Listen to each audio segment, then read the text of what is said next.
Lord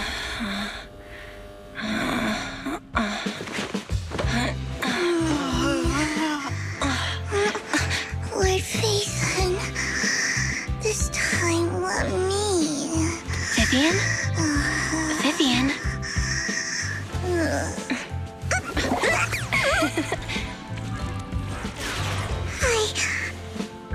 I didn't disturb your sleep, did I?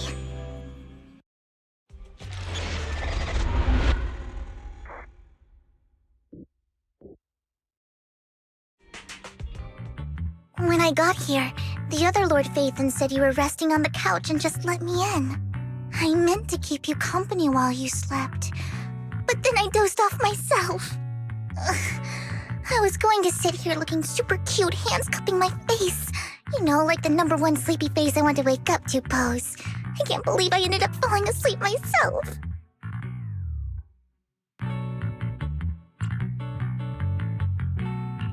What sleepy face? What pose? That was a lot of words in one breath. Are you sure you got enough sleep, Vivian?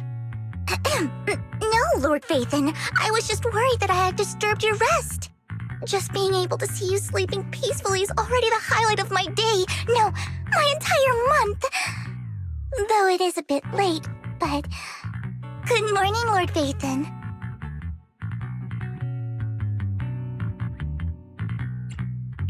That was so formal. Feels like you're about to drop some big news after a greeting like that. Mockingbird's death has stirred up quite the storm. I took some time to gather intel. It seems someone deliberately leaked the story that Hugo is an illegitimate child of the Ravenlock family, but I haven't found the source yet. Could it be Hugo's uncle, Hartman? Maybe he's trying to turn people against Hugo and Mockingbird by playing the illegitimate child card. I suspected that too. He could be using Hugo's background to make people believe Mockingbird is just another Top's pawn. To the upper class, Mockingbird may be insignificant, but it has a loyal following among regular folks. But after some digging, I was surprised to find that the public isn't turning on Hugo. They're actually starting to see him in a better light.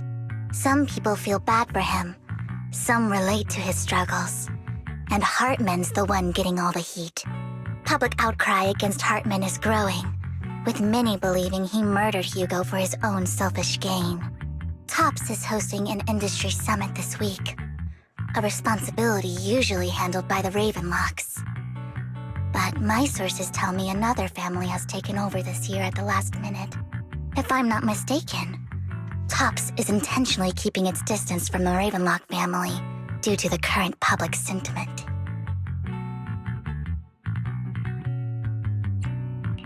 Is someone trying to take advantage of this to get rid of both Hartman and the Ravenlocks? I think Hartman knows this too, which is why he's completely vanished.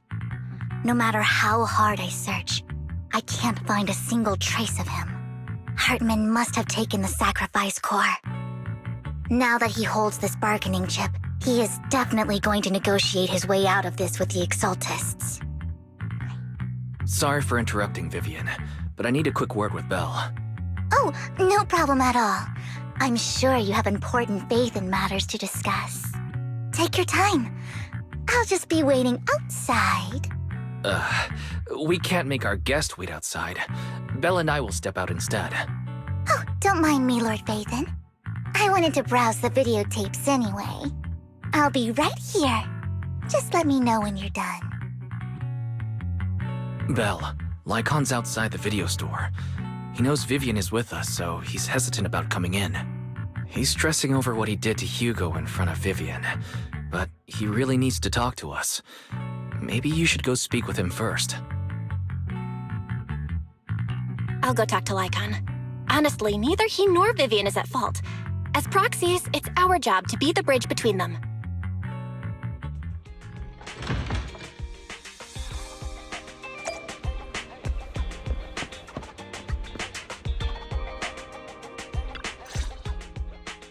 Good morning, Master Proxy. Good morning, Lycon. Wise mentioned you wanted to talk to us and Vivian about something? yes. It's an urgent request from the mayor, one that directly affects New Eridu's safety. However, before we get into the details, as a former member of Mockingbird, I'm concerned about Miss Vivian.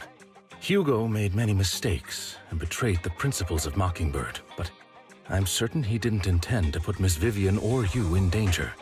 I don't know Miss Vivian very well, and I was the one who took her companion's life. I might not be the right person to comfort her, but I hope she doesn't regret the choices she made or lose faith in the path she chose. Vivian's doing just fine. She's actually been gathering intel and has a clear understanding of where things are headed. She might be tougher than you think.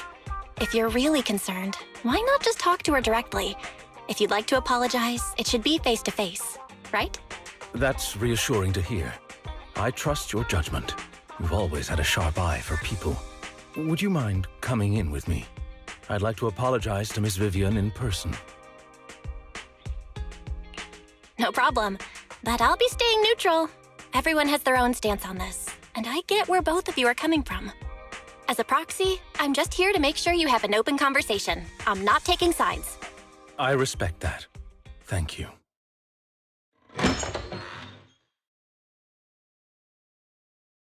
Miss Vivian, I'm very sorry about Hugo.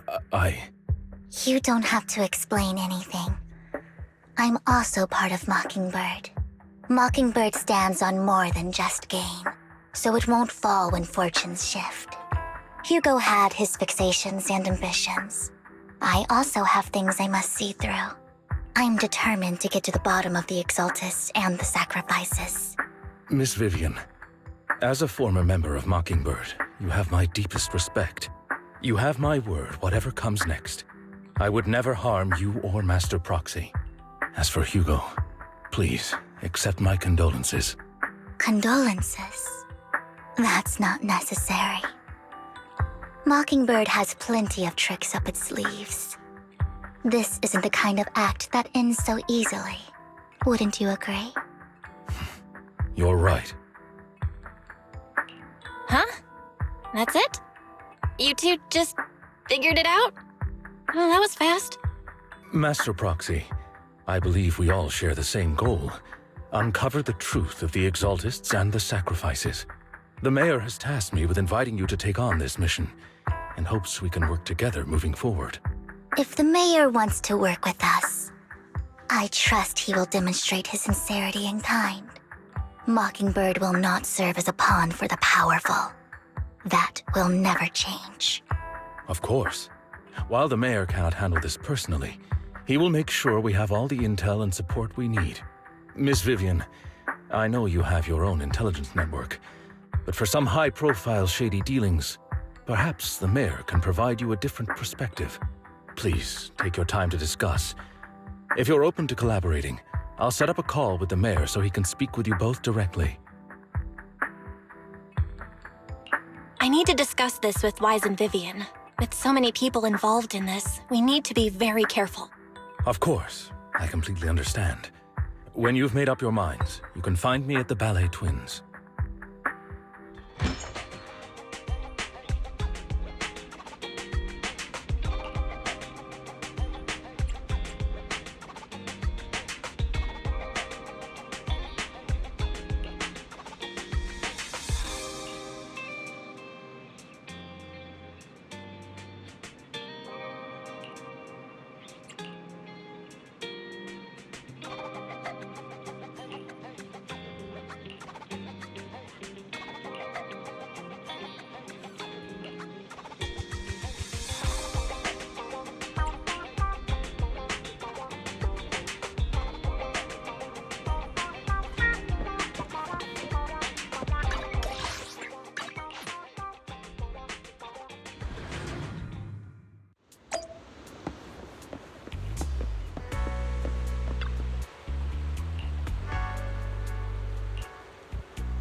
I'll connect the call to the mayor now.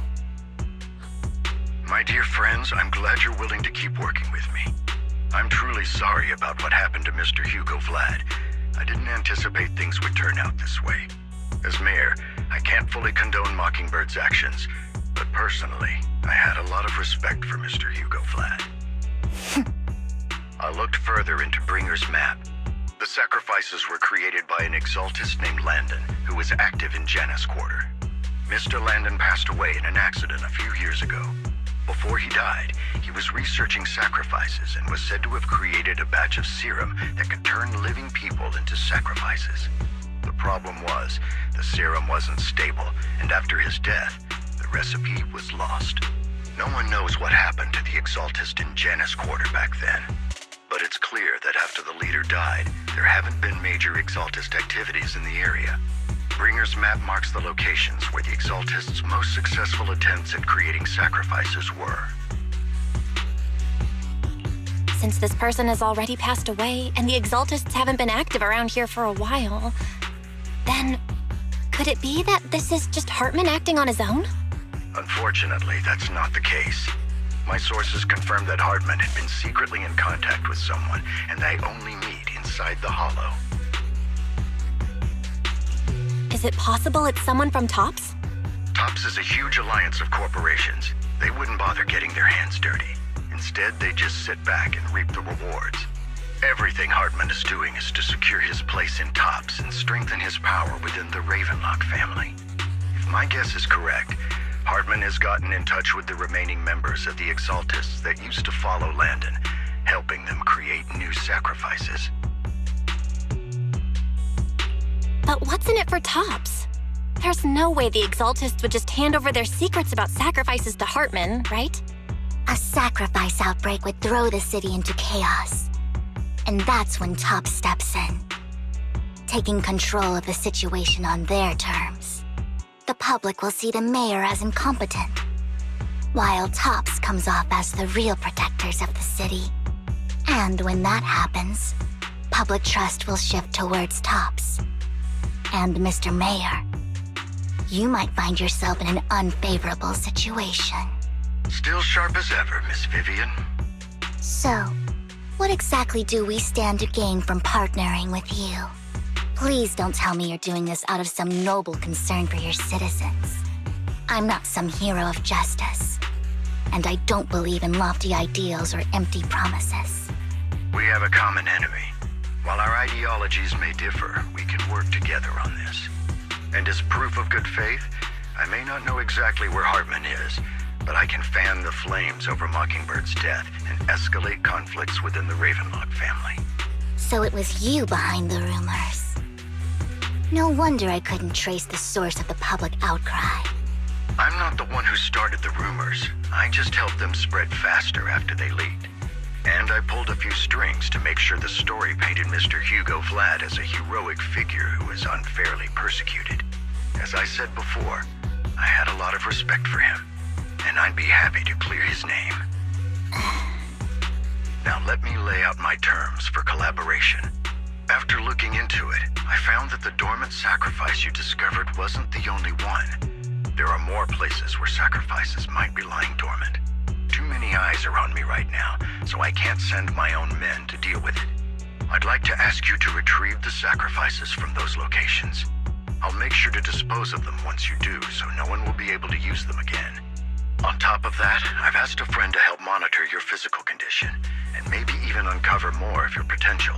Her research overlaps with your teacher's work. You don't need to worry about her capabilities. She's a Void Hunter rank special investigator. Really? A Void Hunter ranked special investigator is going to be assisting us? And she's involved in our teacher's research? That's right. She's heading to Janus Quarter for some business. I wanted to set up a formal meeting, but she declined.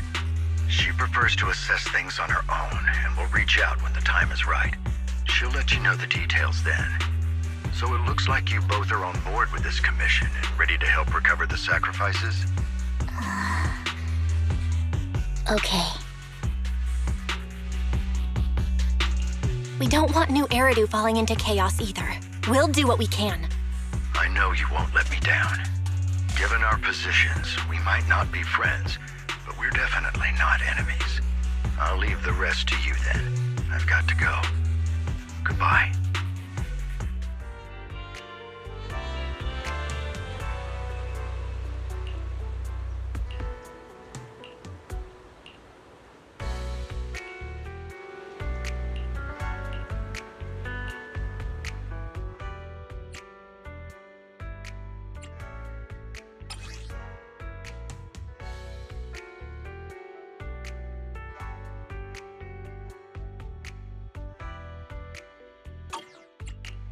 would never turn down Lord Phaethon.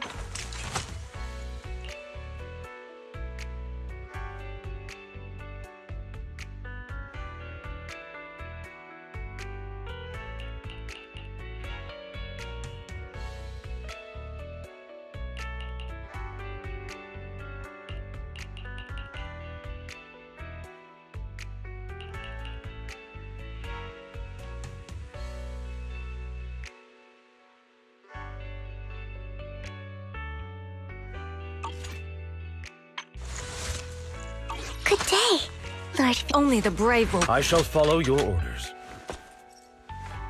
One asset, nothing. Me. I'll protect. We fight. Only the This is the path I follow. Strike!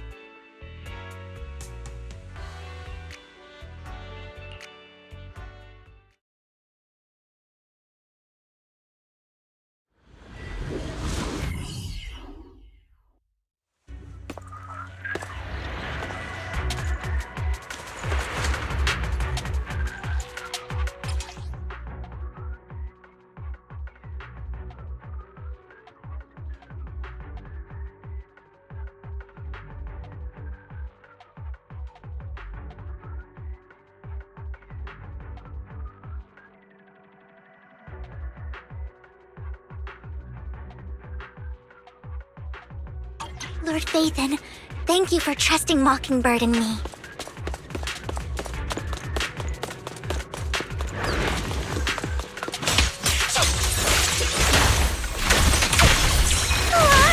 Lord Phaethon, Evade!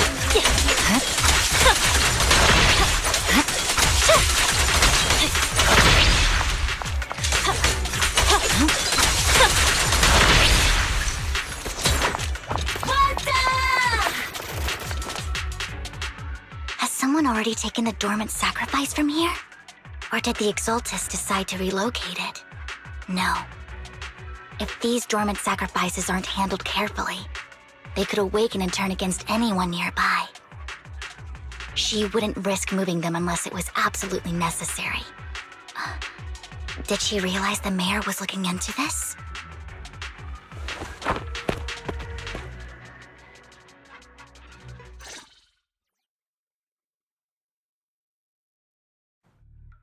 Did Hartman just make up this intel to get a shot working with us at Tops? I've been walking around forever and haven't found a thing. The Ravenlocks have always been a shady bunch. No surprise they've gone downhill over the years. I heard they were pretty loaded back in the day. What kind of business did they run? No clue. On the surface, their businesses seemed legit, but who knows what was happening behind the curtain. Probably something with the sacrifices. I mean, how else would he know about the dormant ones left around here for years? And he was so sure that even if those original sacrifices didn't work out, he had a backup plan. Backup plan? What could that be? Well, that's beyond me. I just happened to overhear something while I was next to Mr. Edmund one day. What's Tops planning to do with all these sacrifices, huh? For research? Do you think we'll ever have a normal life in the Hollows? Don't ask questions you shouldn't be asking. All right. There's nothing here anyway. Let's leave the Hollow and report back on what we found. And we'll make it just in time to clock out for the fieldwork shift. Let's get out of here first.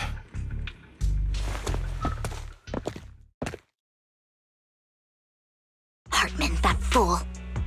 He'll do anything to get into Tops, even if it means playing with fire. She's an Exaltist. Human lives have never mattered to her. The more people get dragged in, the greater the danger. Vivian, I've been dying to know. Who's this she you keep mentioning? I apologize for losing my composure. Please don't mind me. The she I'm referring to is with the Exaltists. Someone I have a history with. That's why the moment I heard about the sacrifices, I felt compelled to uncover the truth. I never meant to hide anything from you. It's just that, for me, the Exaltists bring back painful memories. And I'm not ready to face them yet. So, Lord Phaethon, please give me a little more time. Once I've gathered my thoughts, I promise I'll tell you everything. Sure, I won't pry anymore. Everyone's got a past, and you don't have to dig up old wounds if you don't want to. I can see the Vivian I know now is super brave and kind. I believe you've really put in the work. Lord Phaethon, if we weren't in such a hurry, I'd spend 3 whole hours singing your praises. I'll make note of this and make sure to get it done before bedtime. First things first, let's track down those dormant sacrifices. The Exaltists have probably realized someone's after them by now. I wish we knew what Hartman's backup plan is. I just can't shake the feeling that something bad is about to happen.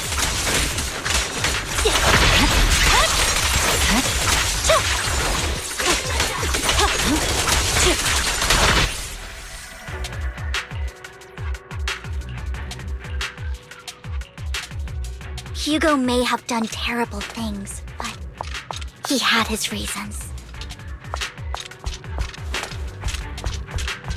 Mockingbird might be seen as the bad guys by a lot of people, but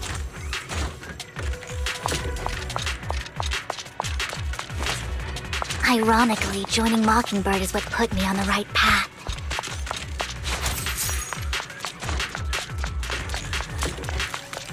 For the first time, I'm needed for more than just my curse.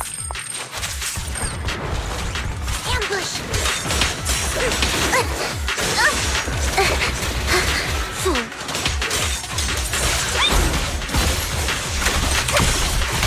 Okay. Got it!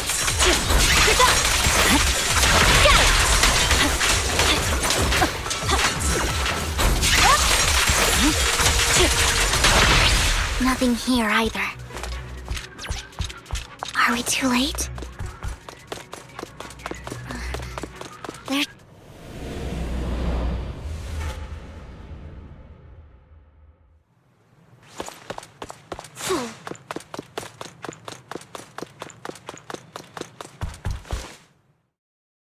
I knew it was you, Vivian.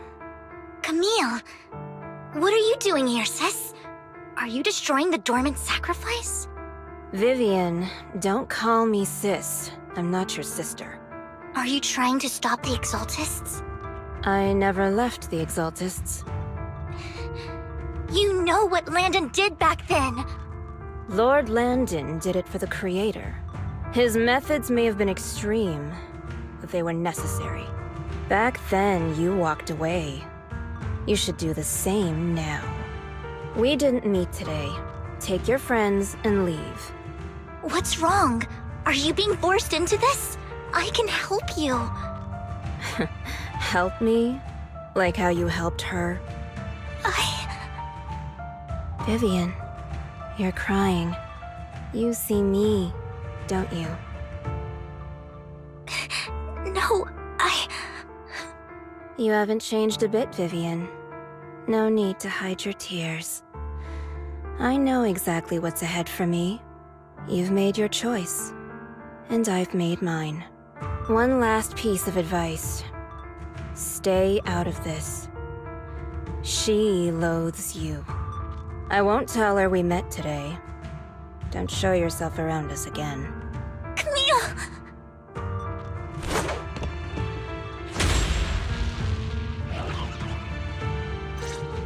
Lord Phaethon, watch out! I'll tell you what that was about later. Find cover. Let's take care of the ethereal first. It's over. No room for mercy.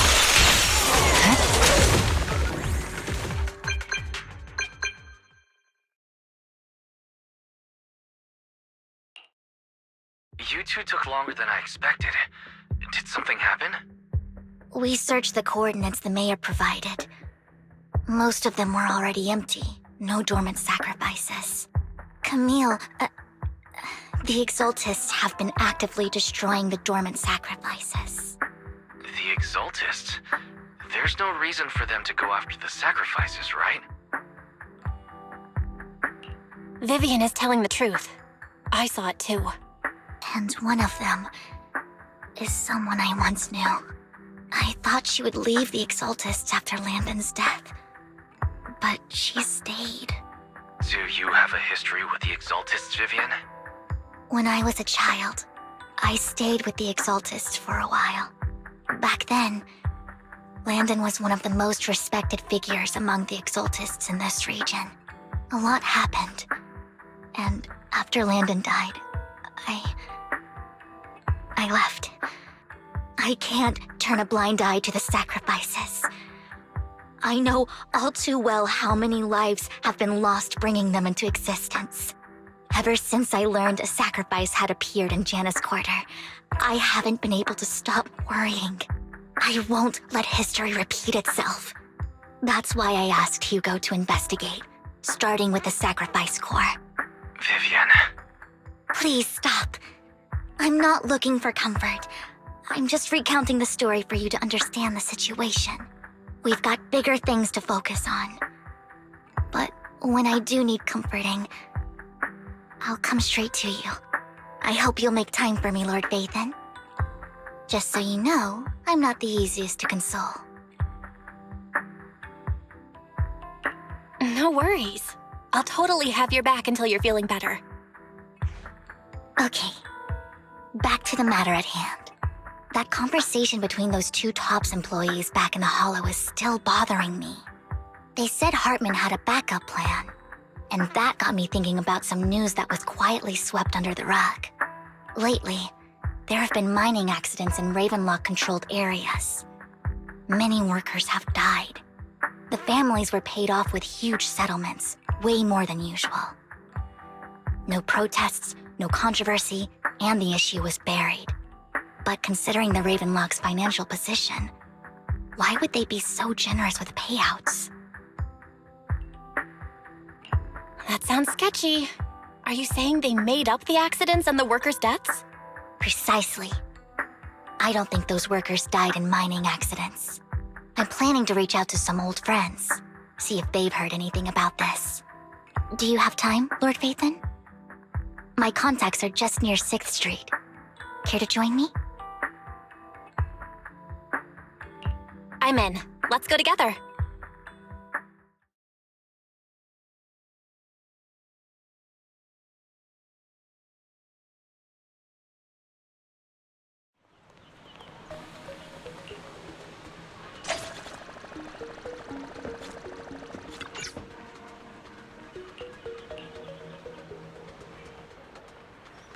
An old friend of mine said she has some new intel.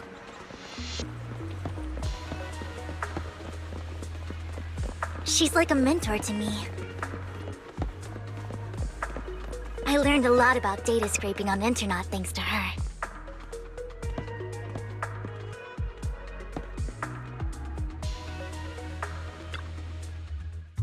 Rain! Long time no see. Yeah, it's been a while. Rain? You two knew each other? Yeah, Vathan. Long time no see. Rain, you actually know that Lord Vathan is Lord Vathan? No, I mean, you actually know Belle is Lord Vathan. I didn't know right away.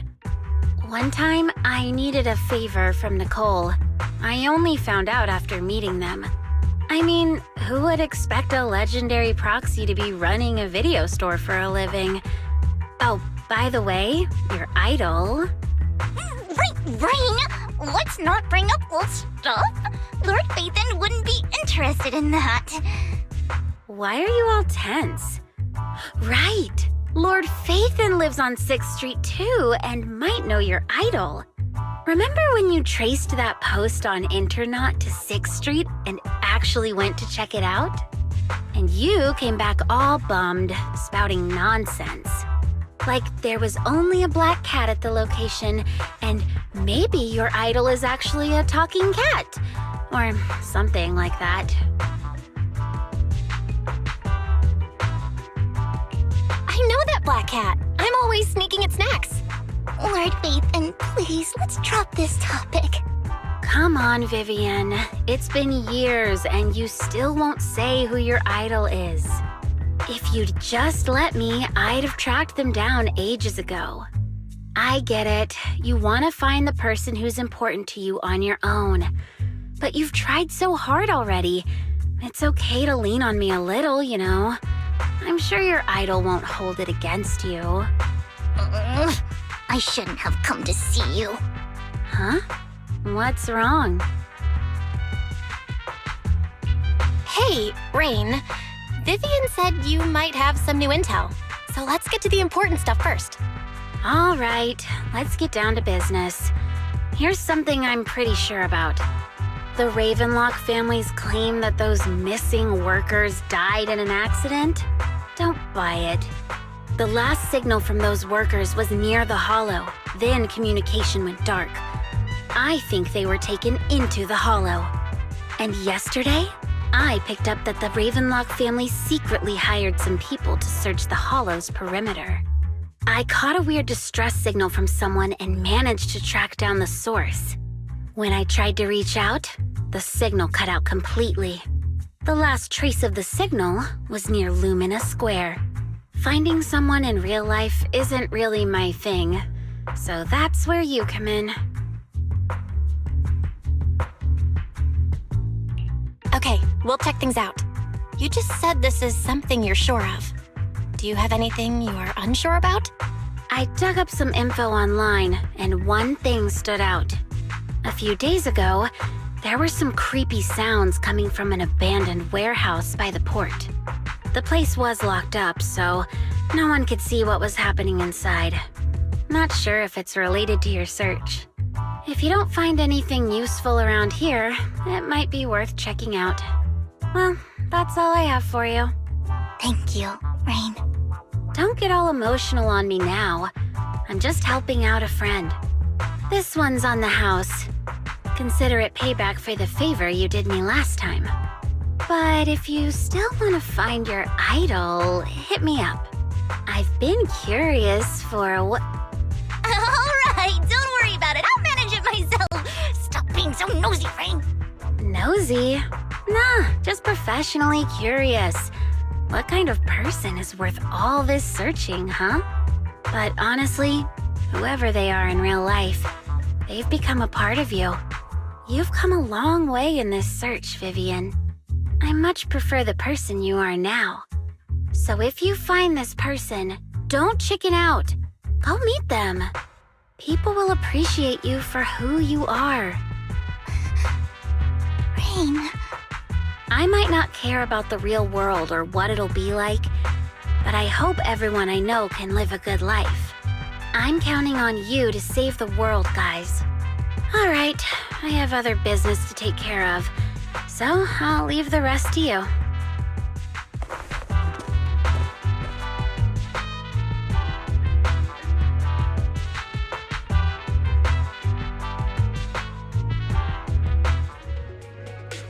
Lord Phaethon, please pay no mind to what Rain said.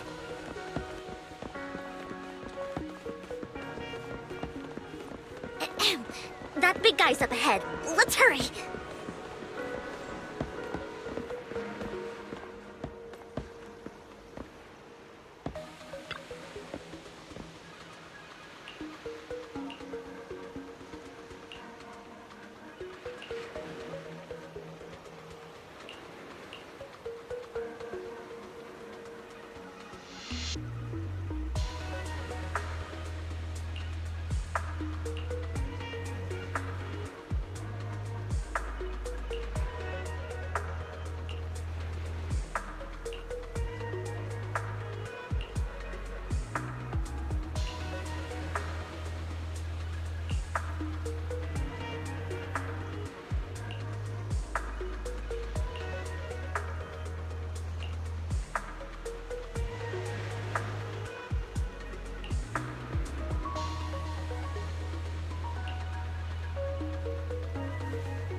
Don't take me back, please.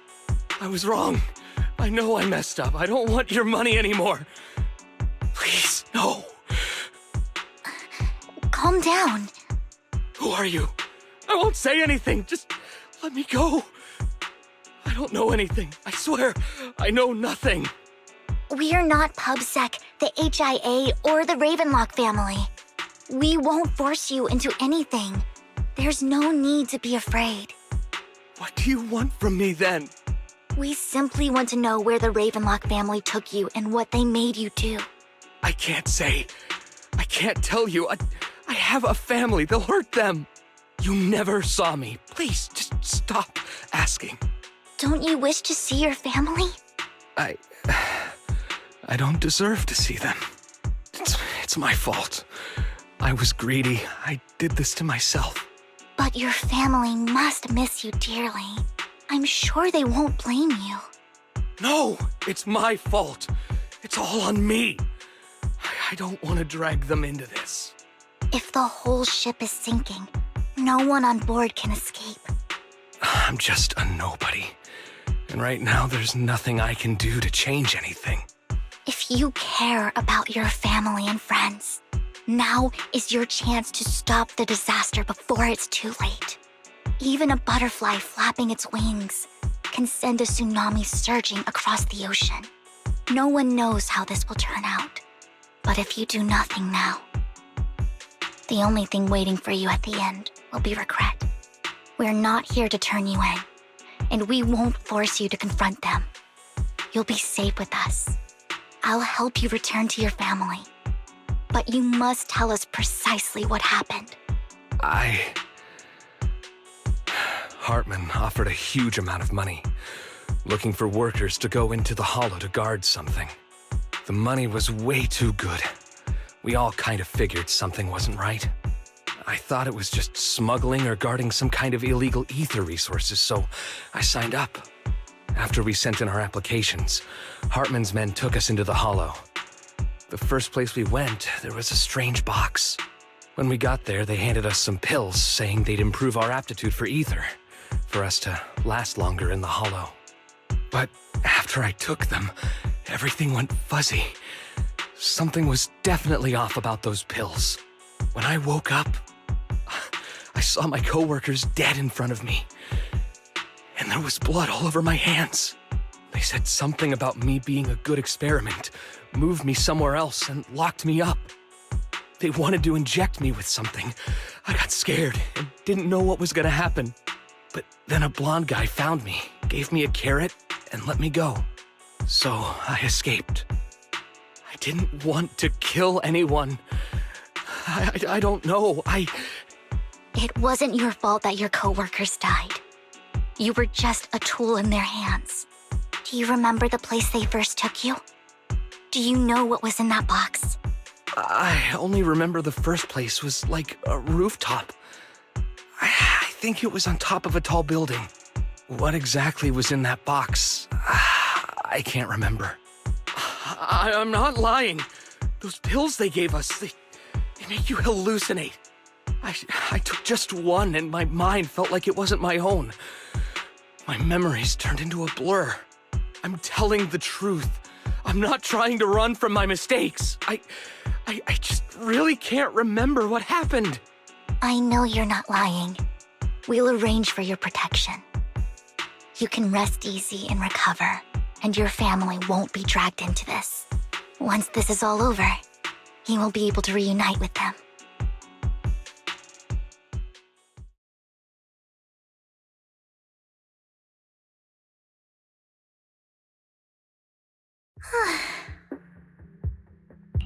I've been meaning to say this for a while, Vivian. You're just so calm and decisive when things get tough. Totally different from the impression you gave me at first. Actually, I wasn't always like this. I used to run away when things got tough. There was even a point where I just wanted to disappear. As if my very existence was the source of suffering. I wondered. Perhaps leaving it all behind could put an end to the pain.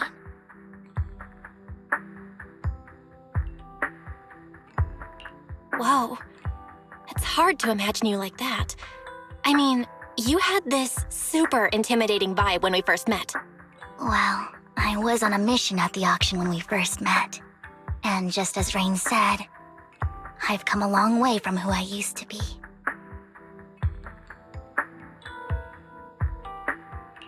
Speaking of Rain, it's still wild to me. I never thought you and I would have mutual friends. And you even know one Denny Boo. Can you believe we might have passed each other so many times without even realizing it? Enough about me. Tell me more about you, Lord Phaethon. Where have you been? And what have you experienced? Looking back, I feel like I've been through a lot lately. My brother and I even lost our Phaethon account. Oh, everything started when the Cunning Hares took something from the Red Fang gang.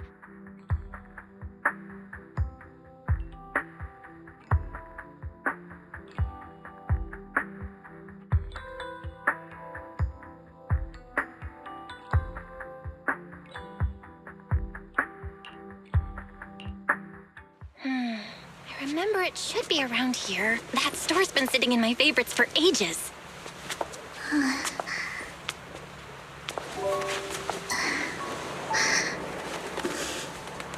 Lord Phaethon! What's up? I've seen that black cat on 6th Street. That harmonica in the outer ring you mentioned. I've heard it before, too. I've even been to the monument outside Hollow Zero. But none of that was a coincidence. It was me.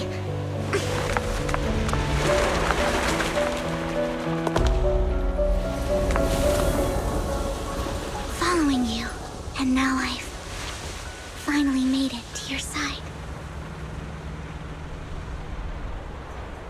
Ever since I was little, I had been seen as the bringer of bad fortune. I had traveled to many places and witnessed far too much misfortune. Every tear I shed brought disaster. I've heard too many curses to count. I loathed my tears as much as I despised my own existence. Wherever I stayed, tragedy followed. I had roamed too many places, and each time, it ended the same way. I didn't know where I could go anymore. One night, I stumbled upon a post discussing me. Whether they knew me or not, everyone seemed convinced that I was the source of the curse. Some mocked me with cruel intent. Some wished I would vanish, and others speculated maliciously. It really seemed that my very existence was a disaster. In that moment, as darkness enveloped the city, I saw lights flickering to life all around New Eridu. So many lights, and not knowing where to go, I thought, if only I could disappear into those lights. I made up my mind, and right then, my phone rang. I decided to take one last look. I wanted to know who left me my final message from this world. It was you, Lord Phaethon. Wait, really? Me? Yes. And I checked with the other Lord Phaethon. You were the one using the account at that time. But I know you probably don't remember it. After all, it was just an ordinary day, with an ordinary post and meaningless comments online. But for me, it was the night I finally realized where I could go. I wanted to walk the paths you had walked, see the sights you had seen. And then, one day, share it all with you, face to face.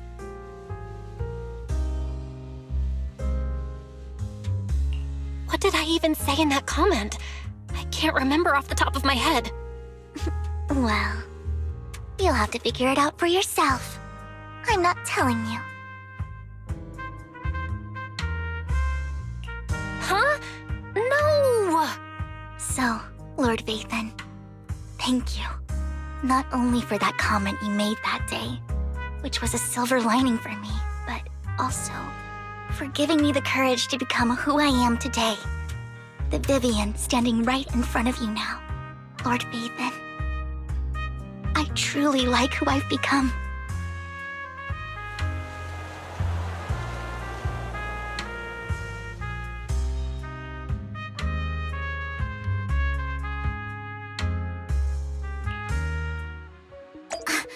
Lycon just sent a message.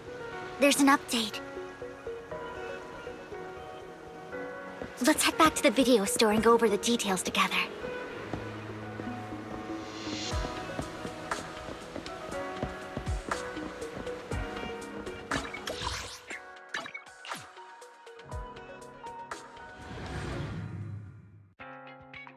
Belle, you're back. Lycon told me he wanted to meet up with us online to discuss things when you returned. I'll call him now. Master Proxy, Miss Vivian. The gentleman Rena brought back has stabilized and calmed down now. Based on his account, we've identified where Hartman is hiding the core. He also mentioned that Hartman plans to trade the core with a group of people. We suspect that this group consists of members from the Exaltists. I knew it. Now that we have the location, it would be splendid if we could seize the sacrifice core before they do. Precisely. We hope you can head to the location as soon as possible to secure the sacrifice core. We've got this.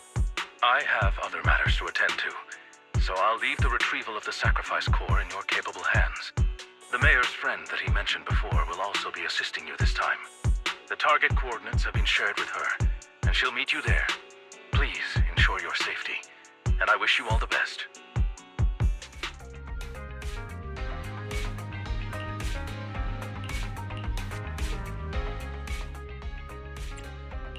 Good day, Lord Vathan. Hey, don't look down on me! I shall Only eradicate all evil.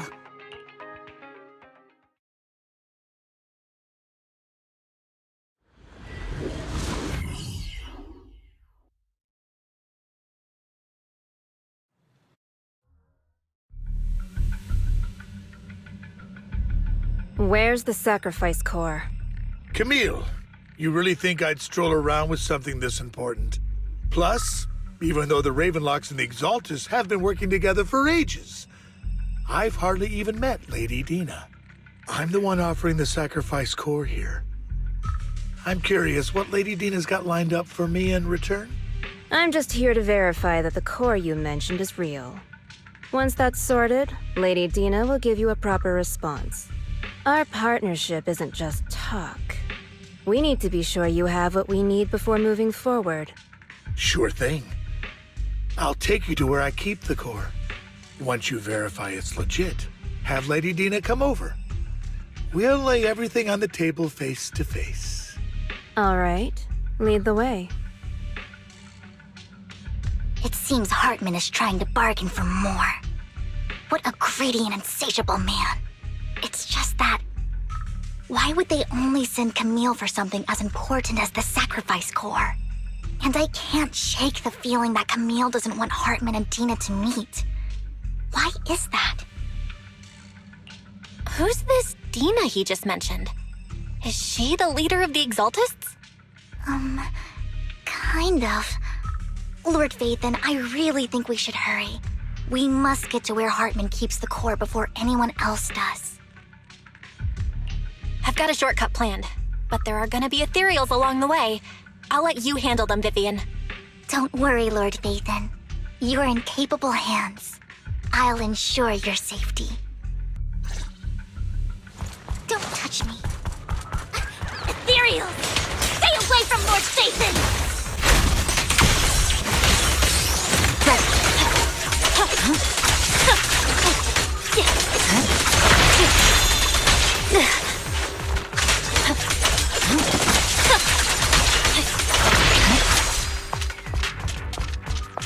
Looks like Hartman's trying to negotiate for more leverage.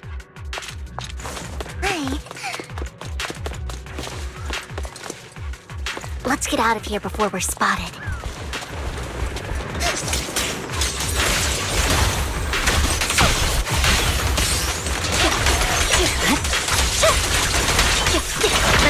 moving, Lord Phaethon.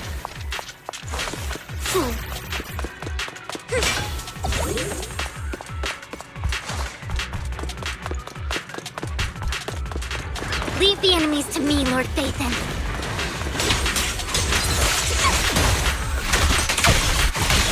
Fine. Got it!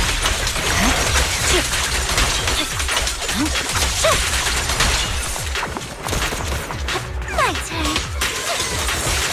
You wait for me.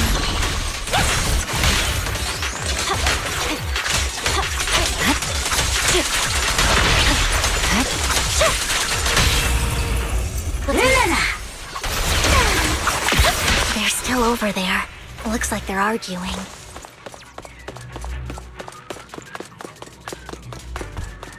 This is our chance. Let's hurry.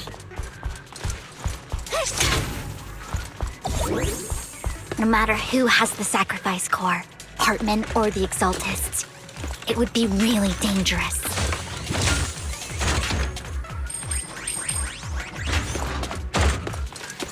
Our best move is to seize it before they do and destroy it.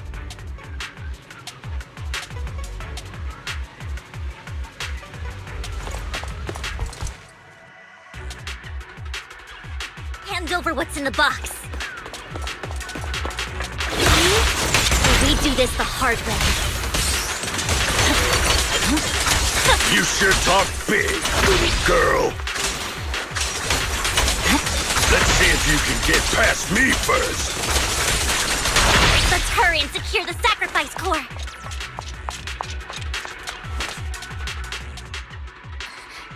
Lord Phaethon, the box is empty.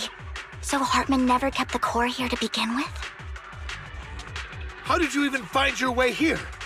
Where's the core in the box? What did you do with it? You call this keeping the sacrifice core safe?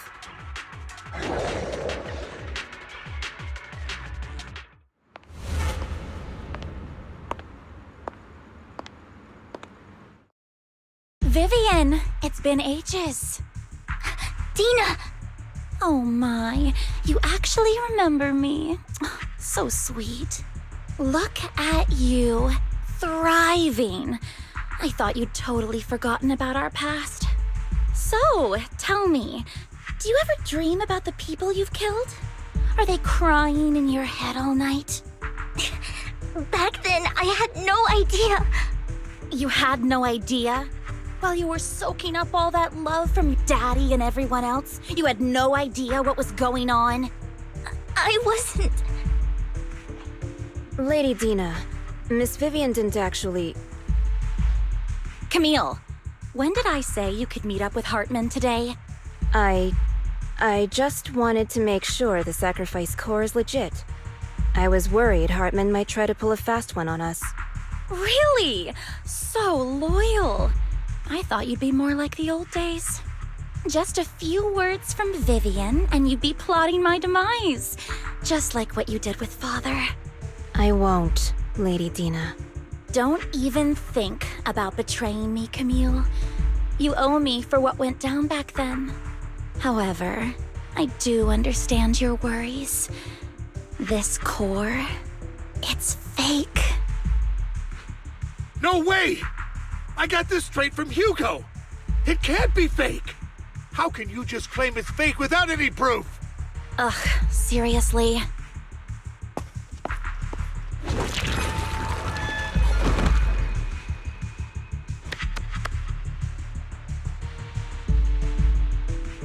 The sacrifice core can max out the ether particles within human bodies in no time at all.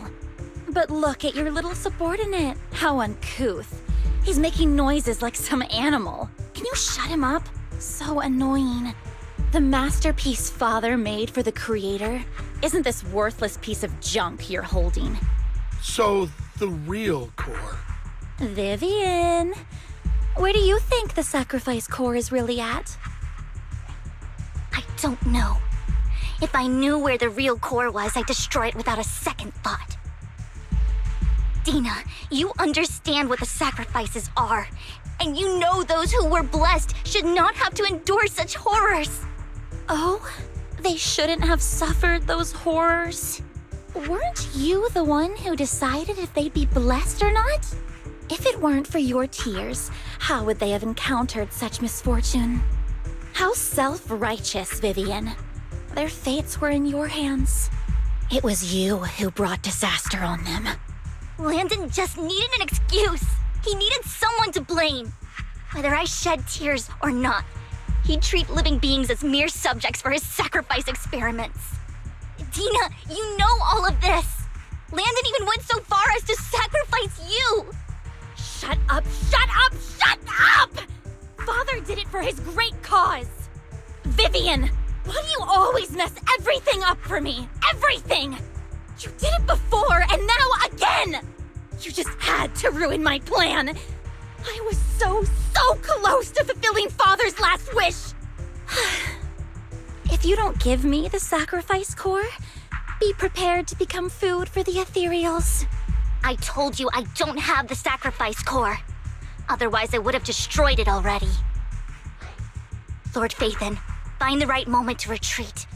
She can be quite unpredictable when her temper flares. Oh, really? You don't have it? Then I suppose there isn't a reason to keep you alive.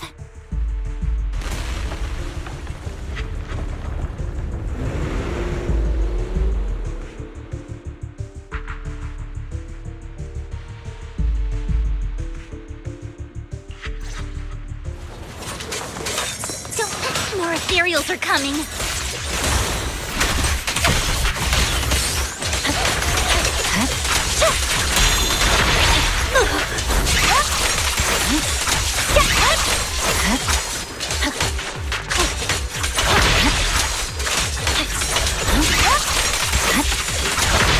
Too many. There's no chance to get out of this.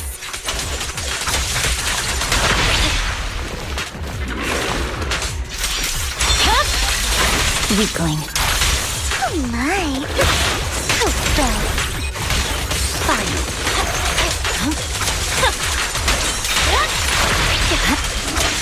Stay away from Lord Phaethon! There are so many.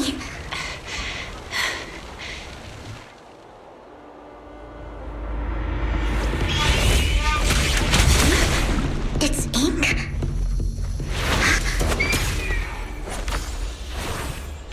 Shun Palace. Good fortune, closed gate, safety. What? An evil miasma gathers here. Another place of conflict.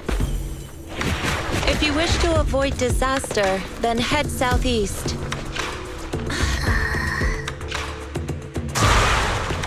Now! Thank you.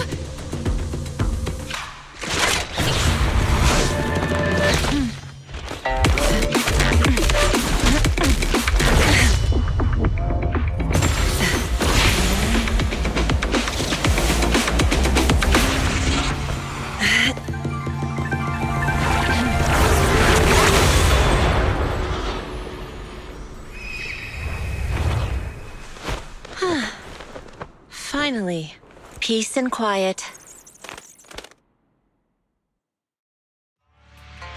You must be Belle, right? Mayflower mentioned a special partner might need my help.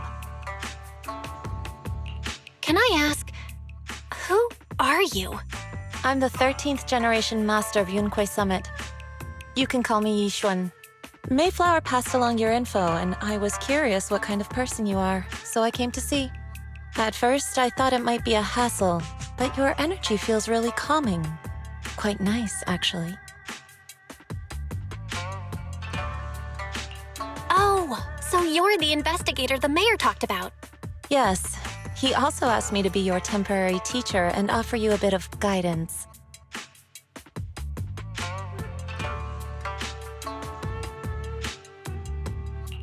Guidance? What exactly does that mean? Unfortunately, this isn't the right time or place to talk. I have some investigation work to catch up on, and it seems you've got quite a lot on your hands, so let's part ways for now. I'll find a good time to visit you soon.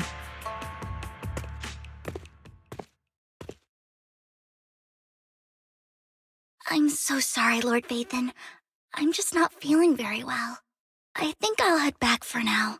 I'll investigate the sacrifice core and reach out once I find something. You definitely need some rest. Let's get out of the hollow.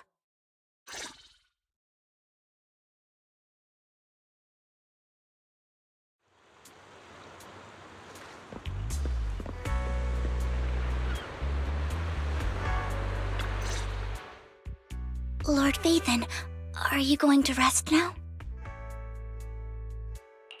I'm not in a hurry to get back. You've been kind of off since we got out, and it's got me worried.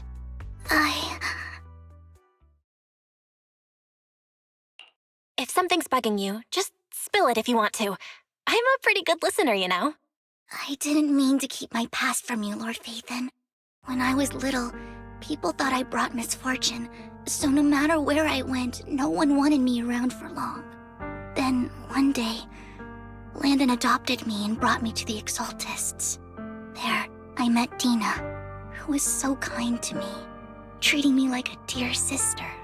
She told me her father, Landon, was a great man who'd one day make everyone stop fearing the Hollows, so all life could live freely inside and outside of them. Dina helped Landon pick people for the blessing, and everyone in the Exaltists respected her greatly. Those who received the blessing would have a better ether aptitude, allowing them to enter the Hollow freely without fear of sudden disaster. Back then, Dina would chat with me every day, always about the Exaltists and her father. But things between us shifted when Landon asked me to step in for Dina.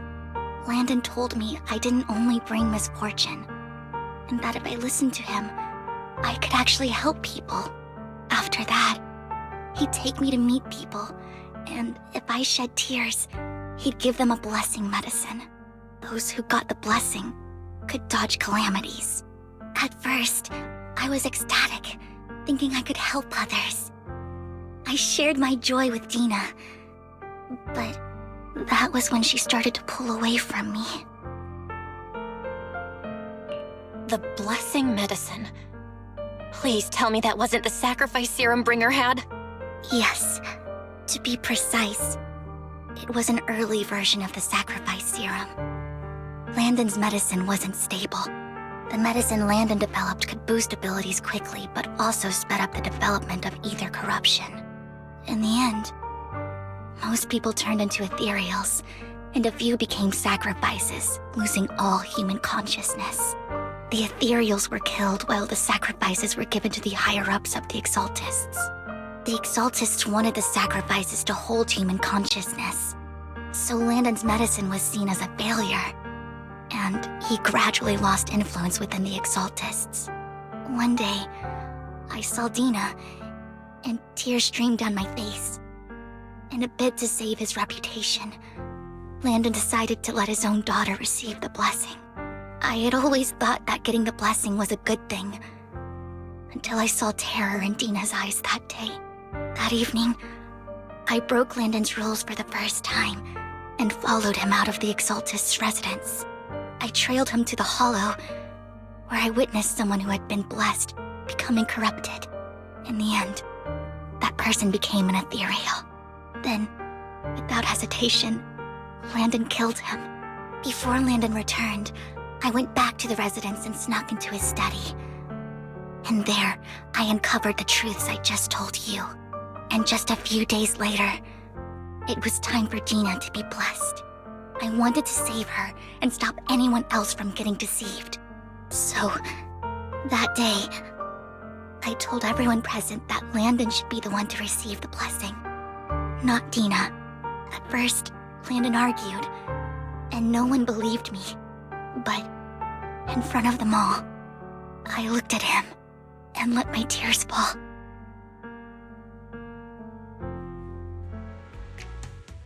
Lord Landon, please accept the blessing. Vivian, you... Why won't you accept the blessing? Were you lying to us?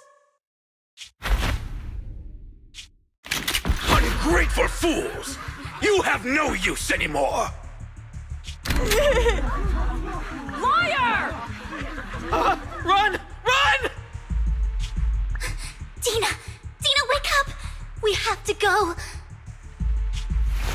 Vivian? What's happening? Listen to me! Lord Landon's so-called blessing isn't...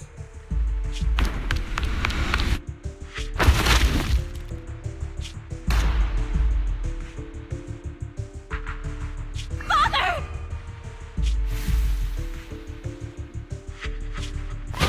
No, I was just...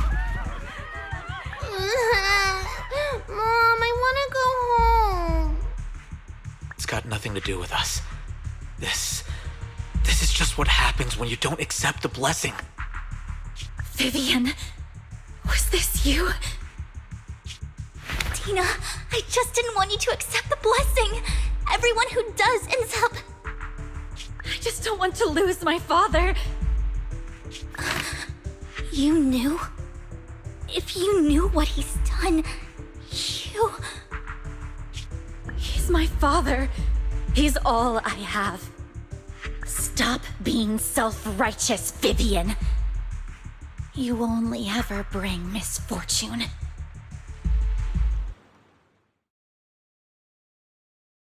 I thought once Landon was gone, Tina would leave the Exaltists. I never expected her to continue his research, or that Camille would stay. Camille lost her entire family in a hollow disaster, so she's always supported the Exaltists. She's not a bad person. She's just someone searching for hope. She joined the Exaltists very early on, and even watched Dina grow up. That day, she was just so desperate to save Dina that she... All these years, she's been following Dina, taking care of everything out of guilt, I think. But I didn't just fail to save Dina. I trapped her. I see misfortune approaching, but I can never change its course or avoid the bad ending. Maybe I really am a bringer of misfortune. No way. You're not the one bringing bad luck. Whatever went down with the Exaltists, Landon used you. As for Dina and Camille, they know the truth, and they just made their choices. The Hollows and the disasters they caused took more than just their loved ones. But not all survivors cling to obsession and hatred like they do. Lord Phaethon. You need to believe in yourself. You're currently resolving the sacrifice crisis with your own effort. I remember you saying you really like yourself now. So what's changed? Yes, that'll always be true. Thank you for listening to my story today. Years have gone by, but I've never had the courage to face all this. Maybe Dina and I were meant to meet today, so I could finally spill it all out. It lightens my heart a little. Lord Phaethon, you truly are a wonderful listener. Whenever you're feeling down, don't hesitate to come to me. I will. It's been such a long day. You must be exhausted. I'll track down the location of the sacrifice core and let you know what I find. Good night, Lord Phaethon.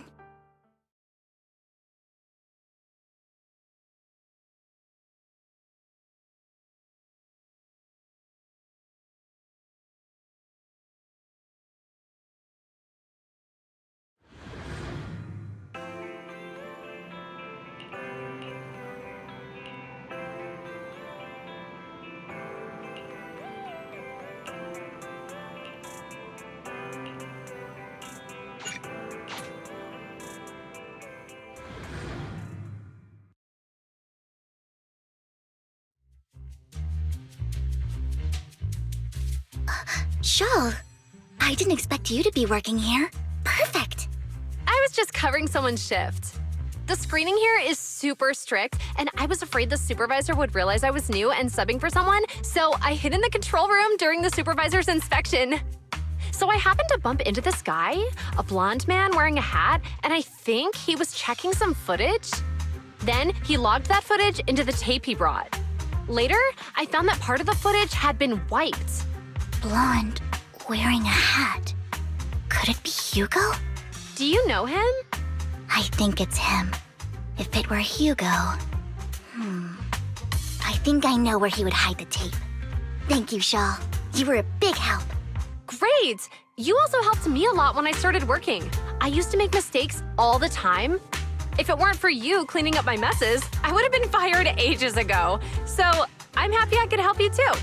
All right, go ahead and do what you need to do. We'll catch up another time.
If I'm not mistaken, you and Vivian share the same goal. Silence is no good for negotiation. I just don't want Dina to reach a point of no return. Hasn't she already reached that point with what she's doing? The formula for the Landon serum was lost, but a batch survived, and Dina was able to develop a substance that can be used for mind control. She's trying to combine the two to make sacrifices that would obey human commands. If the dormant sacrifice and the remaining Landon serum are destroyed, we can put an end to this. Dina's concoction can't create sacrifices on its own. And the sacrifice core? That belongs to the creator, not her. Although I find Landon's methods despicable, I can't deny that the Exaltists and the Creator are leading us in the right direction. I just don't want Dina to spend her life trapped by her father's mistakes. I mean, no offense, but I find your protectiveness rather weird. I will confirm the location of the dormant sacrifice and find the chance to relay the information to you. I do not want any of my people to be going into danger. As for the sacrifice core, I can only guarantee that it will not fall into her hands. As for how things will ultimately play out, the Creator will guide me.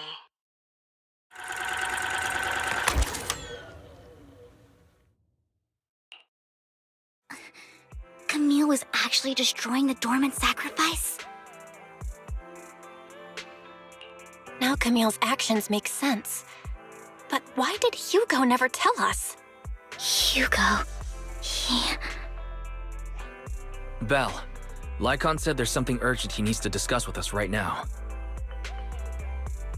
All right, let's patch him in. Master Proxy, I apologize for disturbing you. We have just learned that the Ravenlock family will host a banquet tonight. This banquet is rather special, as they're allowing members of their family to invite business partners to attend. With Hardman at the center of controversy, there are many members of the family who are eager to use this opportunity to replace him. The mayor has been spreading rumors of a young tycoon who inherited a sizable fortune and is looking to partner with a person from an old and influential family. This information has lured a young man named Burton from the Ravenlock family. So, you want me to pose as this tycoon and use Burton to infiltrate the banquet? Correct. And Hartman's study is also located within the venue. I see. Hartman's study might hold valuable information.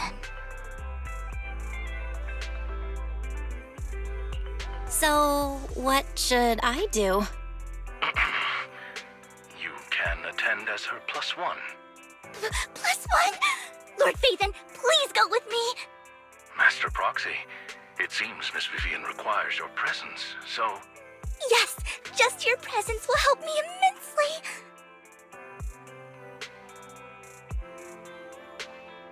All right, then let's go together.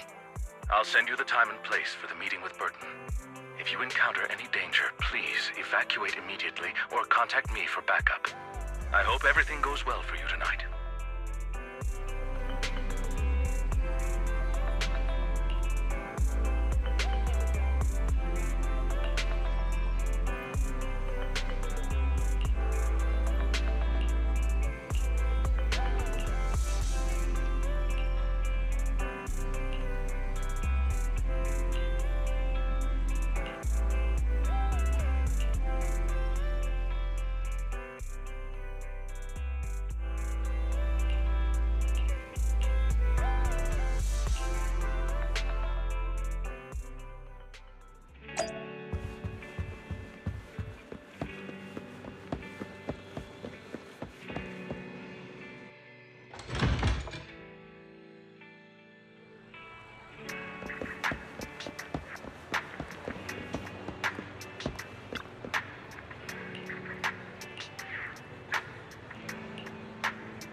Miss Banshee, I believe I've shown you my sincerity. Now how about you?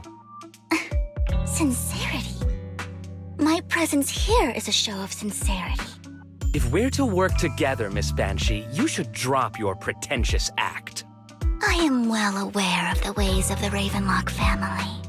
If I were to come empty-handed, I probably wouldn't even be able to make it out the front door tonight. Since I agreed to come with you, and even brought along my most precious companion, does that not show my deepest sincerity?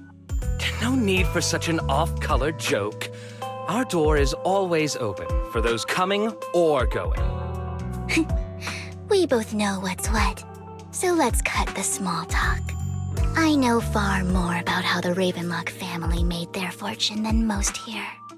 I am also well aware of why Hartman, despite such a massive scandal, still remains in power. Oh? Do tell. Exaltists, blessing, sacrifice, Landon. Where would you like me to start? How did you know that? No, who are you? Don't be so tense. If I'm not mistaken, it's about time the banquet began. My companion and I are practically famished. Is this how you treat your guests? By letting them starve? Perhaps when we've had our fill, we'll remember where the sacrifice is hidden. You know where the sacrifice is? So, can we go get something to eat now? And I'm also looking forward to receiving a special dessert from you. We can discuss what you wish to know while we enjoy dessert. Of course. I wouldn't let such an important guest discuss matters on an empty stomach. As for dessert, I will prepare it myself, and I guarantee it will satisfy you. I'll come find you later. I wish you a pleasant evening.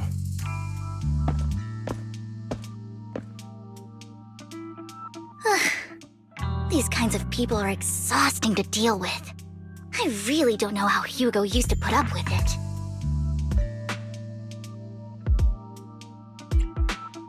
Wow, you were so cool just now. Like a powerful, noble lady. You sent Burton packing with just a few words. It's just some techniques Hugo taught me. Like that dessert I mentioned. It means I want them to offer more if they want to come to an accord. Fortunately, that old fox Hartman is terrified of losing power. He's definitely keeping the destruction of the sacrifice and the fact that the sacrifice core is fake hidden from the other family members. Otherwise, Burden wouldn't have been so willing to raise his offer. Lord Phaethon, let's find Hartman's study when the banquet is at its busiest. All right, I've already taken note of the surrounding terrain. Once more people arrive, we'll enter the garden through the door in the corner of the banquet hall. Wherever you go, I'll follow, Lord Phaethon.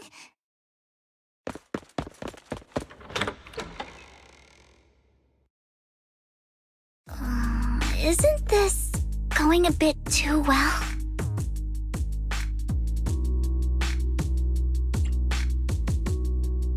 The security around the manor is really strict, but inside might be more lax. But just in case, let's tell Lycon.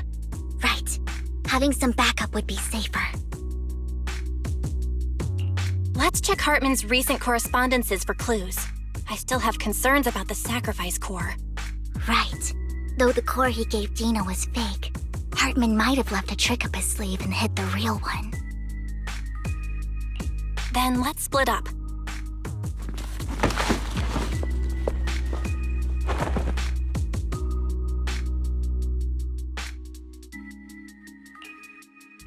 Esteemed guests, is the catering at the Ravenlock family banquet not to your satisfaction? So much so that these two distinguished guests felt the need to come to my humble office to scavenge for food.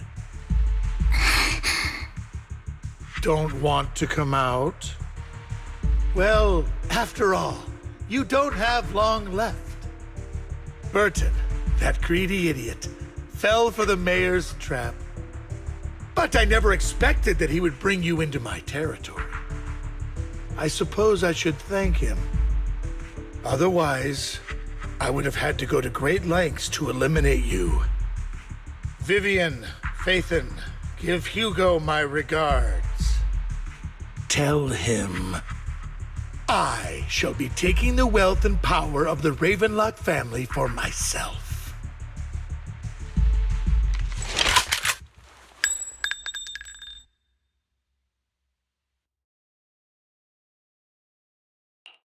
The bullet? How? Dear Uncle, why must we be so distant with one another? You can just tell me what you want to say directly. Hugo! Impossible! You're... Uncle, you must know a Ravenlock will never stop until they get what they want. Did you really think I would be defeated so soon, when I have yet to trample you into the dirt? You filthy bastard! You only know how to resort to these petty tricks! Petty tricks?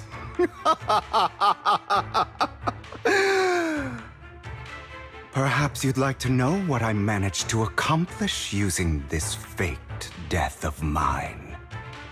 My dear Uncle.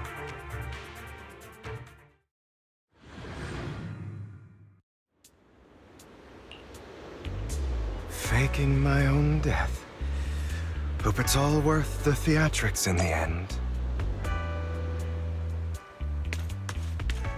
It was just to keep Hartman off my back, but maybe I went a little overboard. The manager must be pretty shaken up. I should apologize at some point.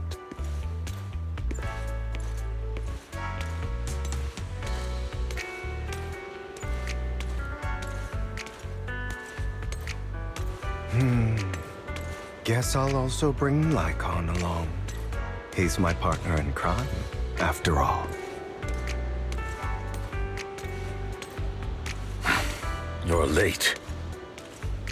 So strict. Spare me a moment to catch my breath, will you?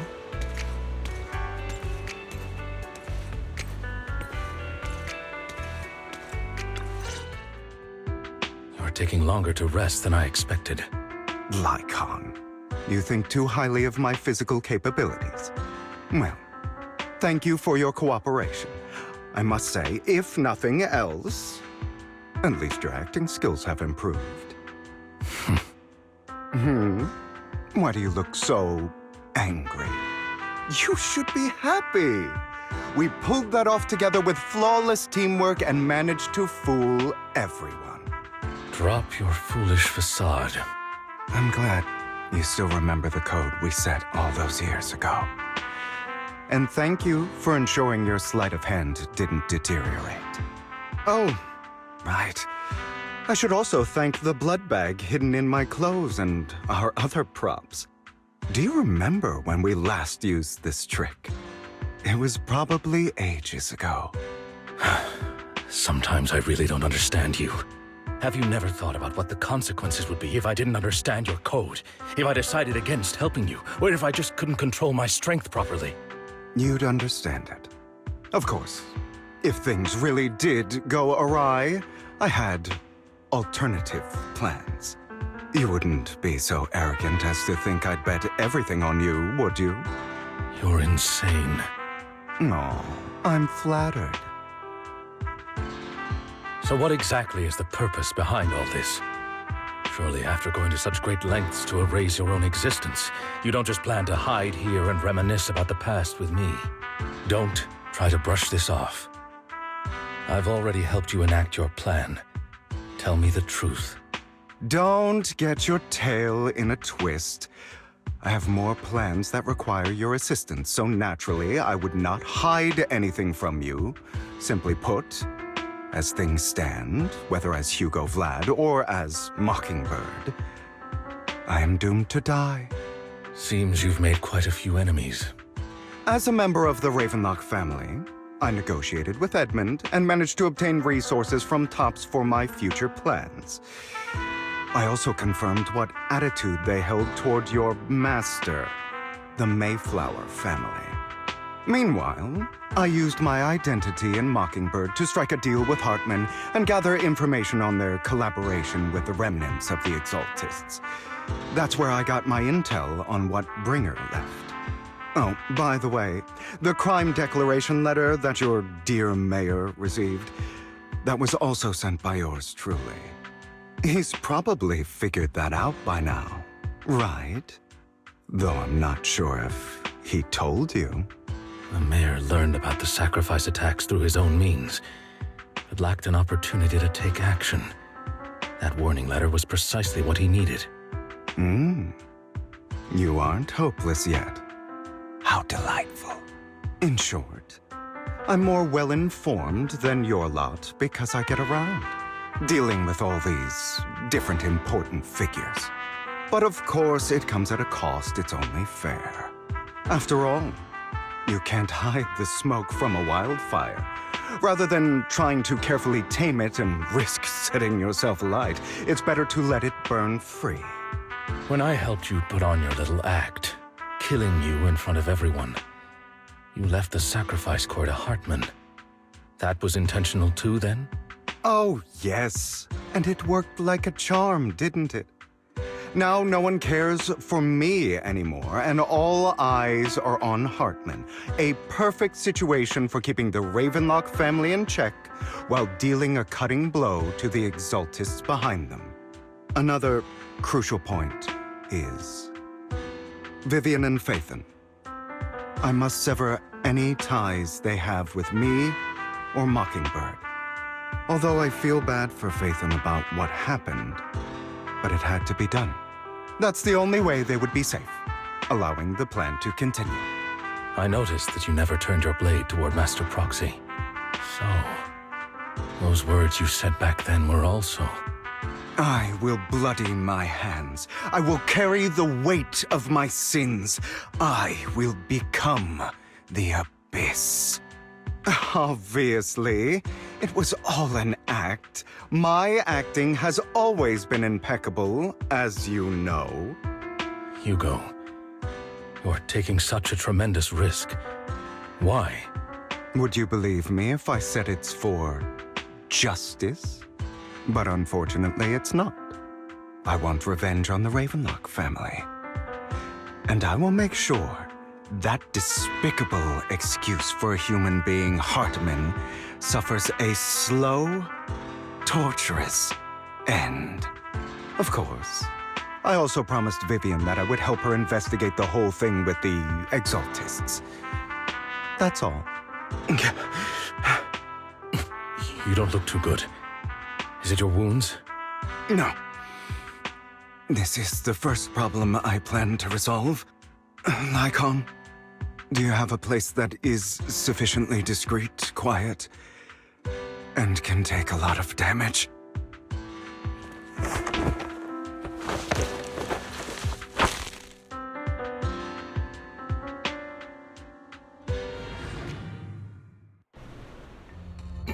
What exactly are you doing?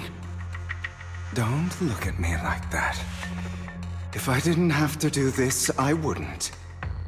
Hartman recently obtained a bizarre substance, most likely from those crazy Exaltists. After use, it allows control of the victim's mind, to some extent. You were dosed with it? To be more precise, Lycon, I deliberately allowed Hartman to put this drug in my cup to facilitate our previous collaboration.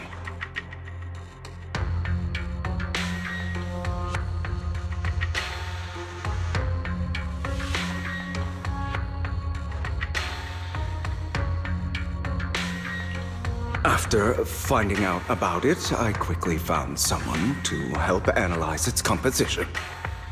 The good news is he gave me a very low dosage, perhaps because he was afraid I might notice. There's a different medication that can delay its onset, preventing me from actually being under his control. I simply need to put on a show in front of my dear uncle. The bad news is that currently there is no antidote. When I delay those effects, however, they will accumulate and erupt when my body reaches its limit. It may even break my mind. And that's exactly what's happening now. I need to endure those accumulated consequences. So, I will lock myself in this room for however long that takes. I've tied my limbs to prevent me from smashing this place or accidentally hurting myself. Anyway, after you leave, do not open this door, no matter what you hear. I recommend seeking professional medical assistance. This is advice I received from a doctor. Or are you saying you don't believe I can make it? So, I can't. Come find me here at the scheduled time. All you need to do is smile and await my victory. What if I want to stop you? You know you won't succeed. You never have. And you never will. Well, time is short. Let's begin. I understand. Don't die, you stupid bastard.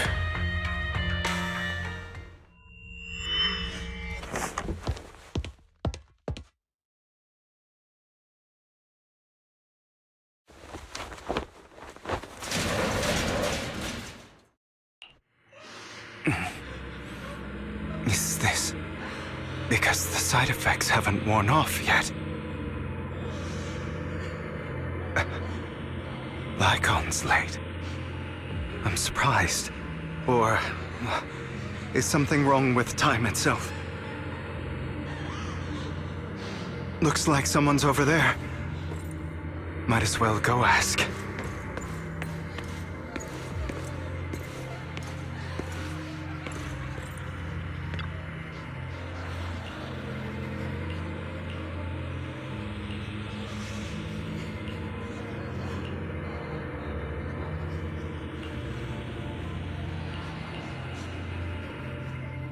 It's all your fault. I wish I had never given birth to you!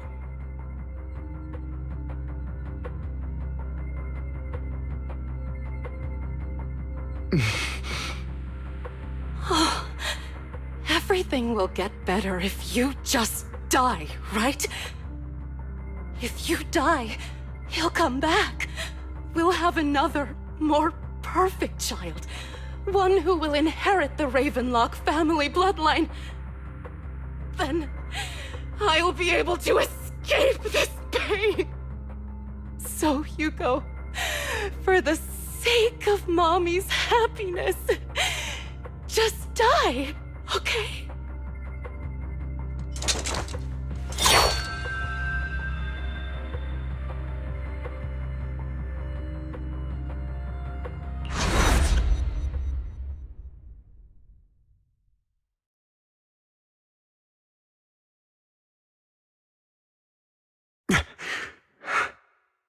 So, I wasn't awake yet after all. That's because you don't want to wake up again. Who are you? I am you. Hidden deep within your heart. Your most true self. You want to kill her, don't you? Your so-called mother. Every time she beat you without reason, when she tried to gouge out your eyes, when she sold you into that hell, laughing all the while. You wanted to be the one to end her life. Why not admit your hatred? As you are, you can hunt her down and make her pay for the living hell of a childhood she made you suffer. Yes, I hate her. I hate her because she was foolish and shallow, greedy and stupid.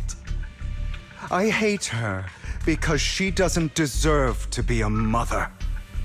She did everything she could to try and get into the Ravenlock family, believing she could live a life of luxury without having to do anything and never realizing she was a pawn, discarded from the very beginning.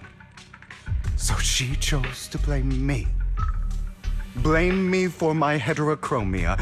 Blame me for my very existence.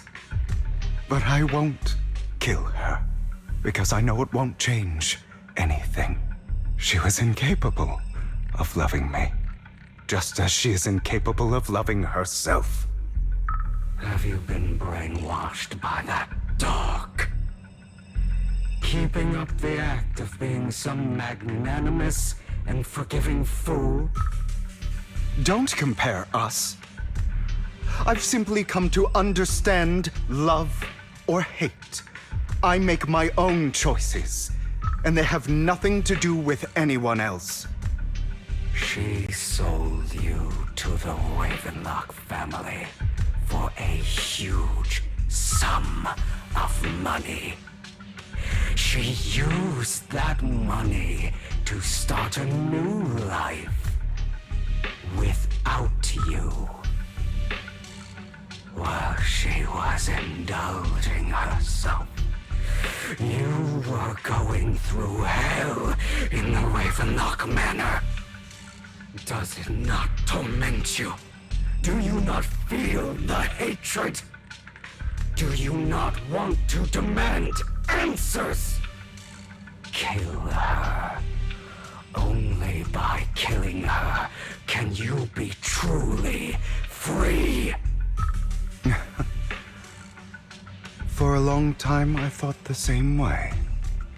But now, well, I want to make a different choice. Stop lying to yourself. You never had a choice. This weak-minded thinking will only lead you to failure. Like before, you'll be nothing but a worm, trampled into the dirt by those so-called elites. Do you still not get it? This is how the world is! And always has been! Hesitate and you'll be the victim. If you don't grab your knife first, you'll end up being on the other end of the blade. If you want to change anything, you must first become the one who makes the rules. Just like that woman. The only reason she could treat us that way was because we were weak. So listen to me. Find that woman, kill her, and prove to this world your strength! It's what she deserves! Why forgive them? They don't deserve it. I'm not forgiving them. Or rather, I don't care about them. They don't even matter, at least not yet. You know, perhaps the person I hate the most, the one I truly cannot forgive, has never been someone else, but rather my weak, powerless past self who could do nothing but hide inside a closet and cry. I hate myself for having neither the strength nor the courage to resist. I hate myself for begging for so-called familial love, even after being treated so terribly. I hate that despite the pain of my wounds, I still hope to receive the carrot and not the stick. And that me is you. Correct. So, I forgive you. I forgive myself. You'll regret this, fool. Your pretty words mean nothing. You will ultimately return here to me.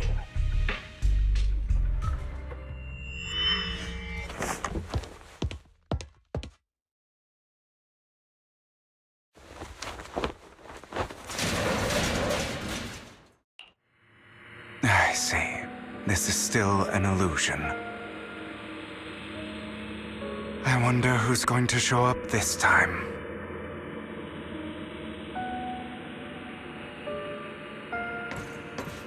Brother! Hugo, let's play hide and seek! I'm already hiding! You'll find me, right? Like you always do!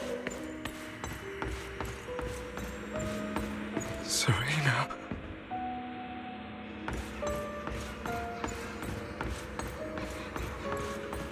You're looking in the wrong place. I found an even better hiding spot this time. Harder to find than any place you showed me.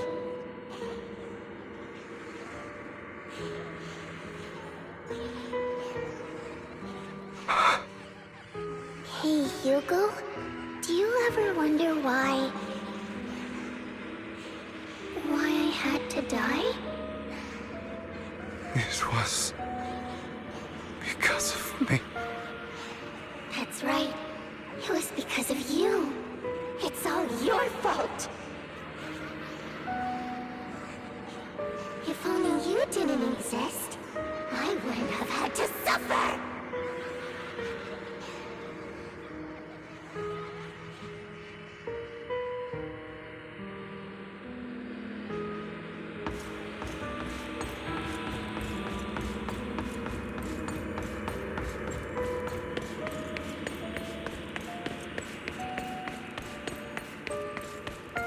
Still looking in the wrong spot. I can't believe you still haven't found me after all this time.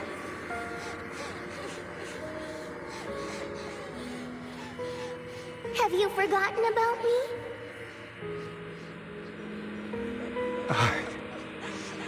I haven't forgotten. It's okay. I'll forgive you. I'll still be nice to you, just like before.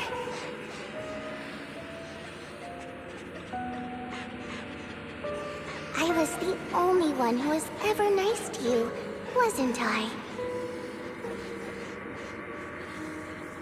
Yes. Then tell me, why do good people always suffer? Why is kindness always punished instead? Tell me, Hugo, why?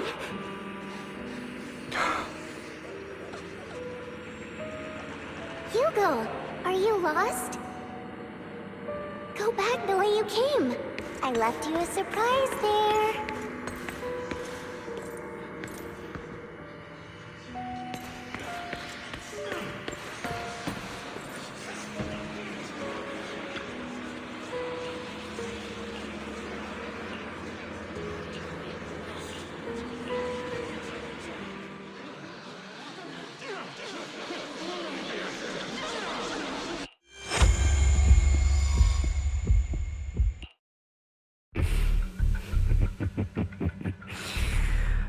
I told you that you would eventually return. We meet again, my friend.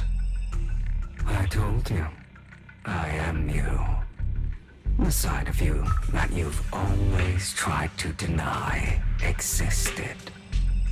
Of course. I know. This time it's about Serena. Right? Yes, your half-sister. And the only child in the Ravenlock family who was kind to you. Unfortunately,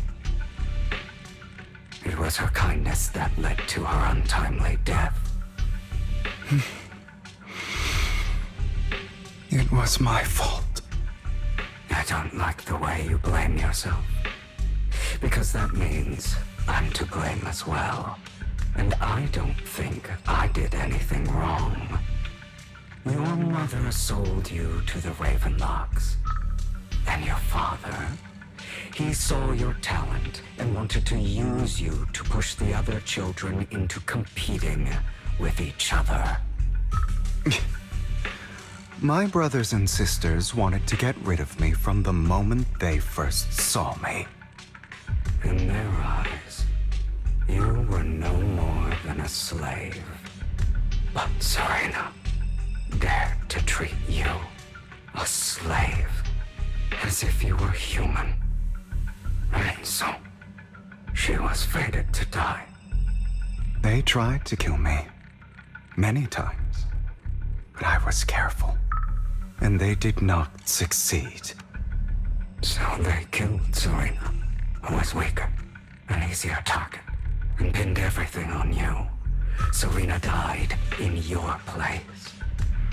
Those cruel brats thought that by reporting this to Father, they could use it to get rid of you, a rival who threatened their positions. Yet, not only did Father not blame you for the incident, he praised you for it.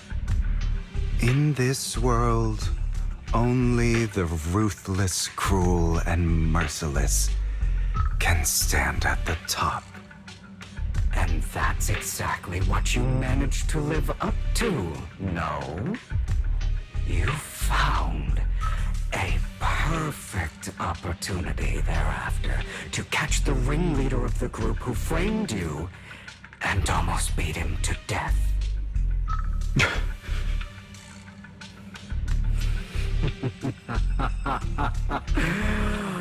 Oh, you should have seen the expression on your face back then.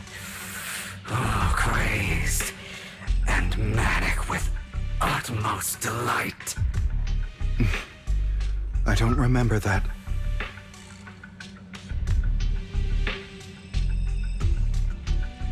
Here you go again, trying to deny your desires.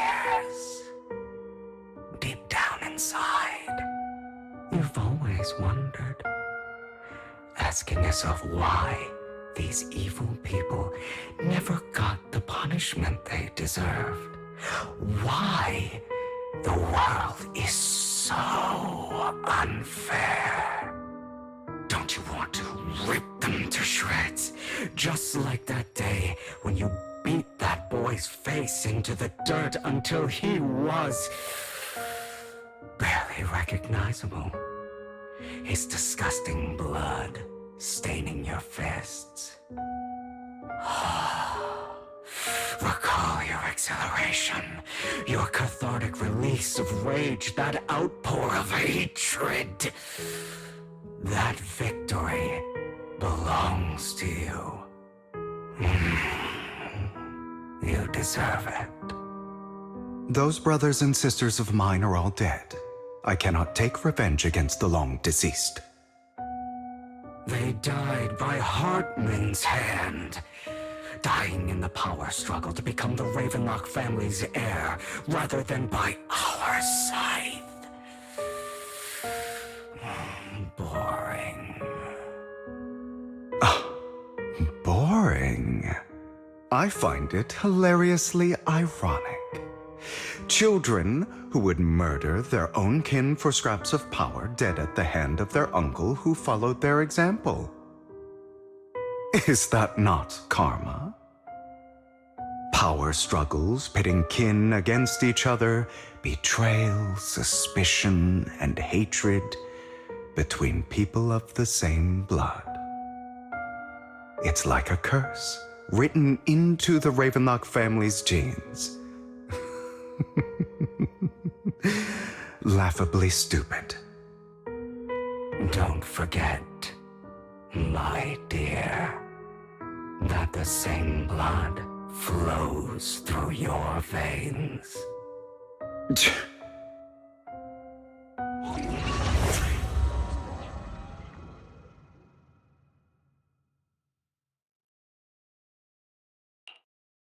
That's right, my dear nephew.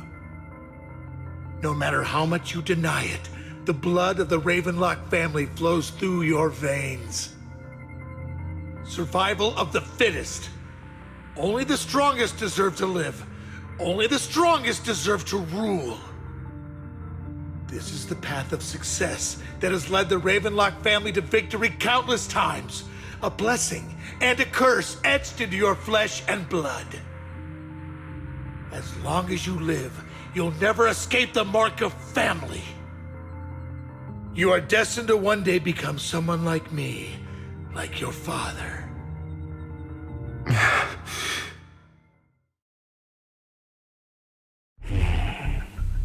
Is that fear I sense? I can see you trembling. Why does the Ravenlock bloodline terrify you so? I won't become like my father. Never. You won't become a failure like him. So relax. Our power eclipses him, and so does our ambition. So, do not deny your own desires. Do not resist your own ambition. This is the talent you were born with. The best gift fate has ever given you. Admit it. Deep within your heart lies a spark, yearning to ignite a raging inferno that will burn everything down. And I am that spark.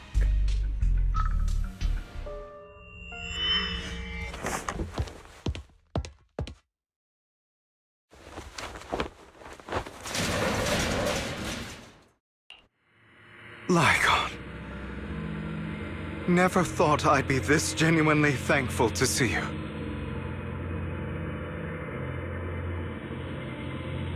Seeing you means this never-ending nightmare is finally over, right?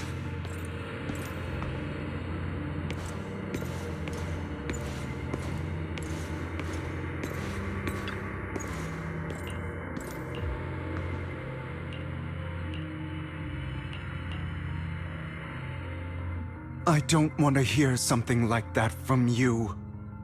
You have no idea what that man, my father is really like? A person who stops at nothing for their own interests and ambitions. Just like what you're doing right now. And what do you think I'm doing this for? All of this was part of your plan. You knew where the Ravenlock family was going to be, so you set Mockingbird's target there.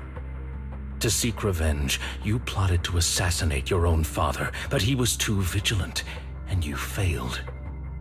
After almost being assassinated, your father was furious and locked everyone in the hall, but was unable to find the assassin. And what a coincidence that a hollow disaster just occurred in the vicinity. So he used it to eliminate all the unfamiliar faces there, turning them into victims of the hollow, an easy feat for the Ravenlock family. So, the one who killed innocents was my father, not me. You knew what choice an extremist like him would make, and you used the chaos to once again attempt an assassination. This time you succeeded. You killed your own father at the cost of innocent lives. Admit it, Hugo. You don't care about anyone else. The only thing you care about is your revenge. How is that any different from your father? Enough. I'm tired. I may hate him for betraying me, but he wouldn't say something like that. What? You aren't Lycon. You're the other me, hidden deep within my heart.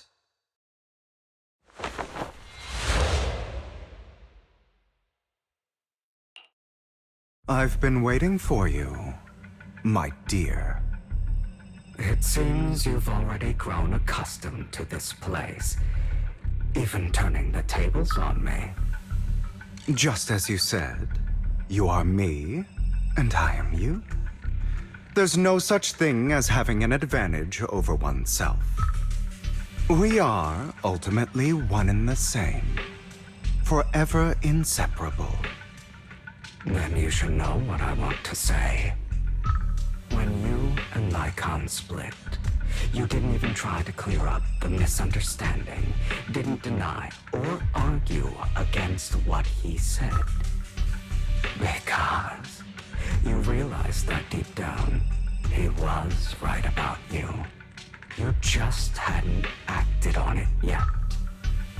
Some people live only to bring more suffering into this world. Sometimes, murder is what brings justice back into this world. For that, I must stain these hands in blood. That's right. Just like what you said before you faked your death. Were those words really just an act? To slay the dragon, you must first become one with sharp claws, rending fangs, and strength enough to destroy anything. You know the truth better than anyone. If you hadn't hesitated, and instead seized the first opportunity to kill your father, none of what followed would have happened. Innocent civilians wouldn't have died.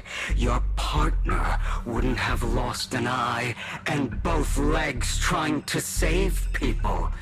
And Mockingbird would have never gotten to that point.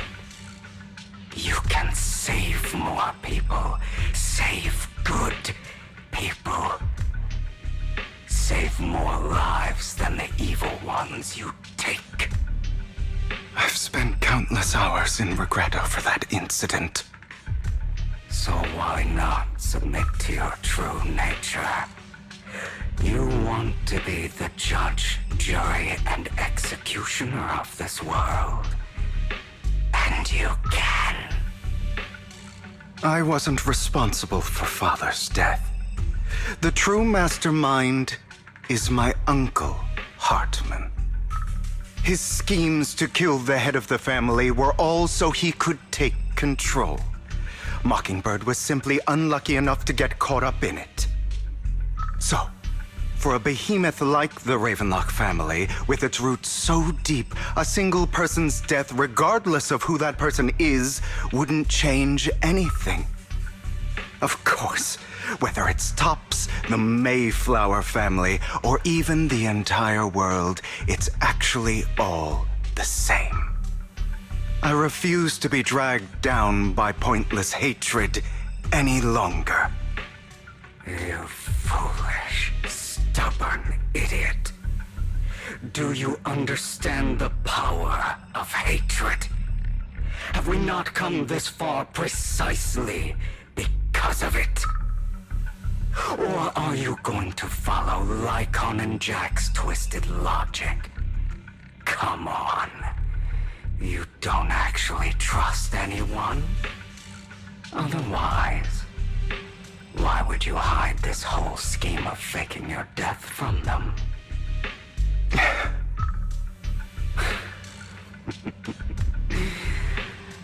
You've built an impenetrable wall around your heart, keeping everyone out. Of course you are right to do so. No one in this world can be trusted. Always. All you'll receive is hatred from your own blood and no love. Suspicion from your companions, and betrayal that comes all too easily. But the most ridiculous thing is that you want them to trust you. You stay silent and long for them to notice your suffering. You yearn for your companion's understanding and trust. Idiot. That's why you are incapable of exploiting them for your own ends. You care about their safety even more than your own. But remember, only the weak need companions. And we are children born from hatred. We are different from them. I will never be like them, and I don't need to be. Come, let me show you what powers we can wield. But you are me, and I'll never lose to myself.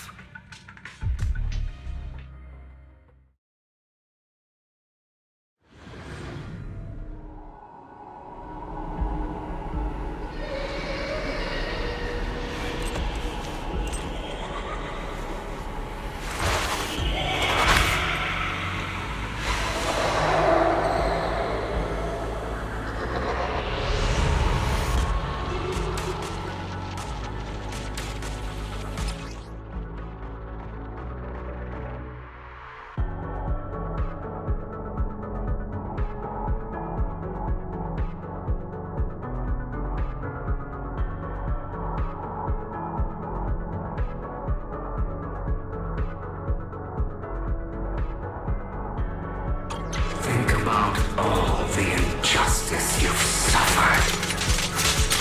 It's about time. If you choose to forgive, you're betraying yourself.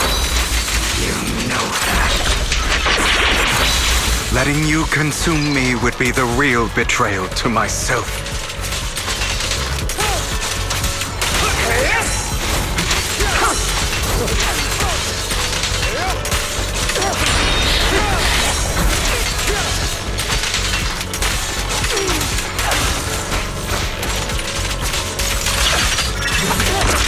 Just a friend to admit it. Wait. I have you now.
For what it's worth, thank you.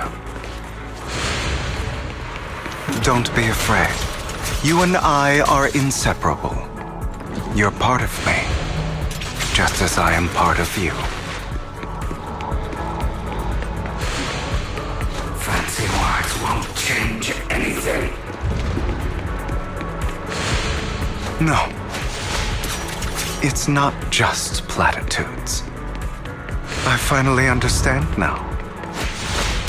Some pain only fades when it's seen, when it's accepted. So I won't fight you anymore. I won't hate myself anymore. Weakness, hatred, malice, strength, forgiveness, justice.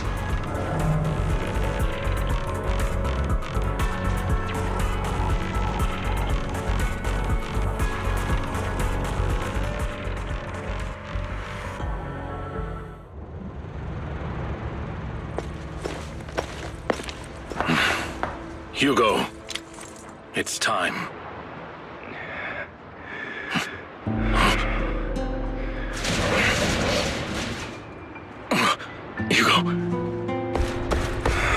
Hugo, you... Did I scare you? I made it through.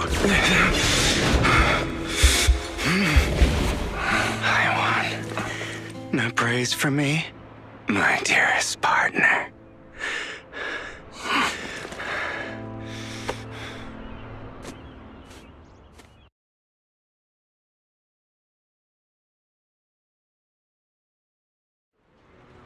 This is just like what I saw in my dream. I guess there are still some lingering side effects.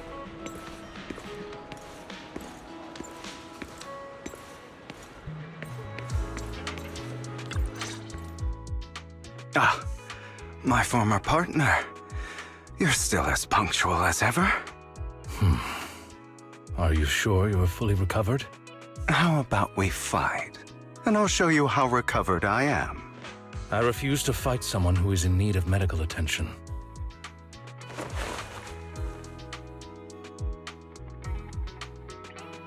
How thoughtful. I'm touched. Or perhaps is this simply part of Victoria Housekeeping's professional care? I'd rather you not starve to death.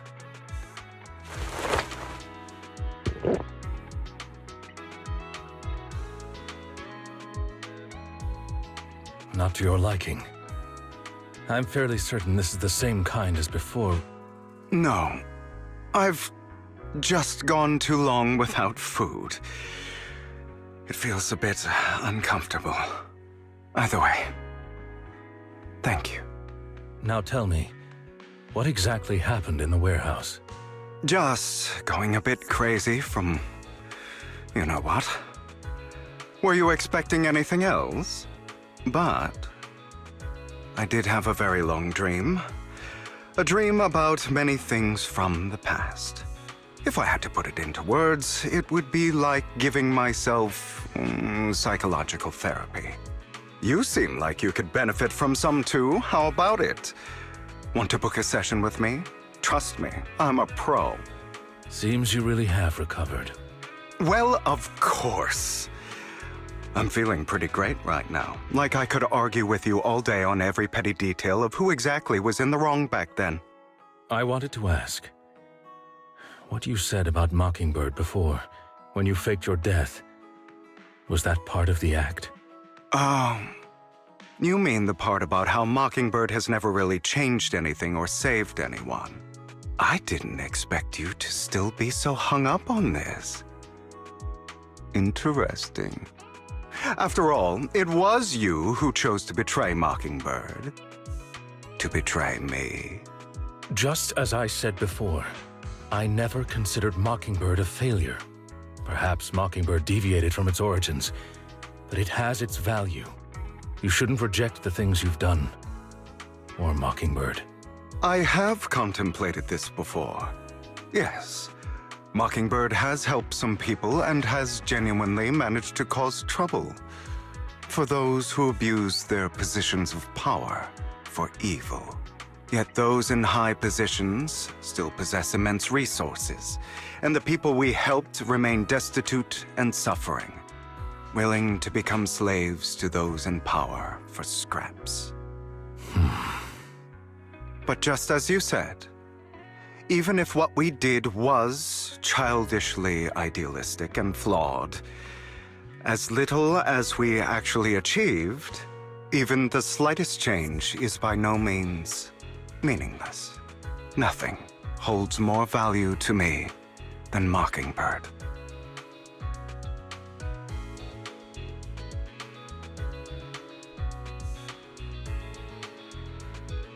All right, let's catch up later. I still have things to do and need to wrap up my plan. I thought you would rest up first. As much as I would prefer that. My dear uncle and the Exaltus fanatics likely would not give me such an opportunity. If all has gone to plan, the fish will have taken the bait already. And if everything goes very well, I'll soon have solid evidence of the Ravenlock family's crimes. Well then, thank you for your assistance, former partner. Let's part ways here. I'll go with you. Lycon, surely you don't think that because I just recovered, I'm too weak to deal with those useless fools. Hartman's actions will disturb the safety of New Eridu. As I serve the mayor, I should intervene. Very well, whatever. Let's go. And don't slow me down.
I'm sure you've heard about the missing workers from companies under the Ravenlock family, too.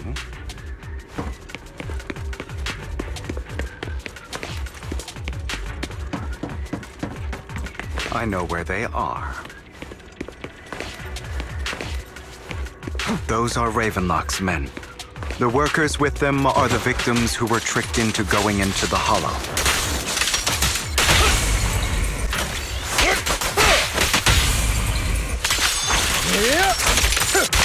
Come on, let's get them out of here.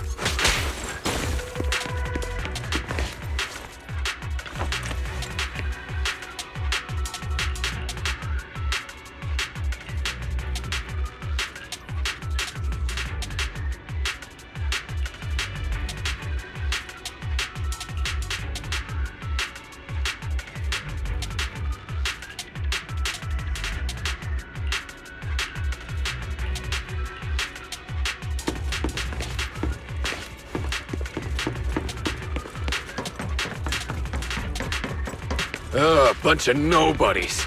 Annoying as hell. Kill them! You're welcome to try.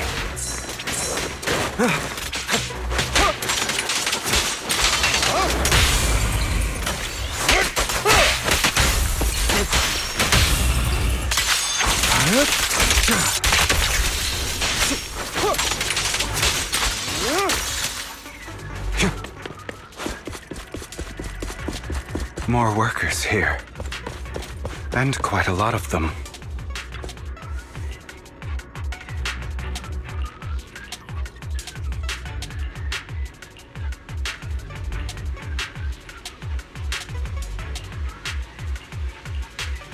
Is Hartman behind this, too? Of course. He threw them into the Hollow like offerings for the Exaltists. To him, those workers are just another resource, no different from the ether his company mines in the Hollow.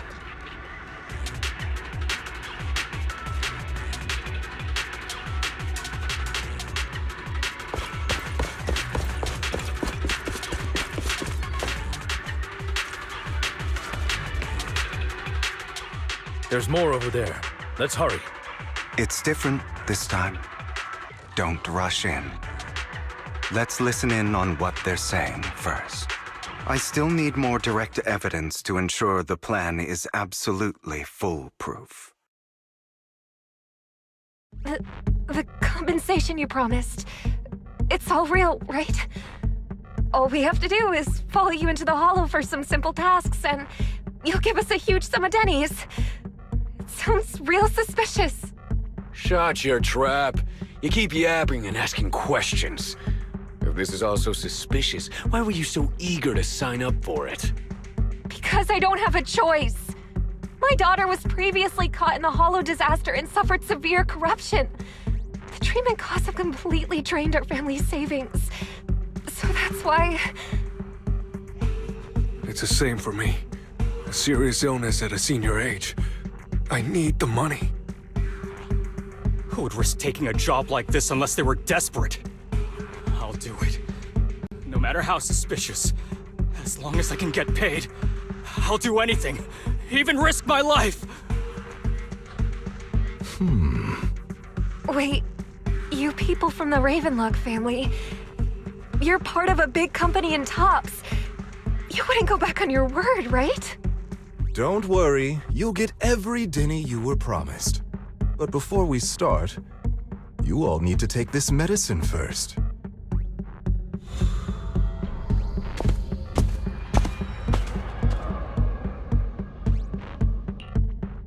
Bro, should we really be doing this already? These workers keep talking. We're wasting time like this. And the sooner they take it, the sooner it'll be over.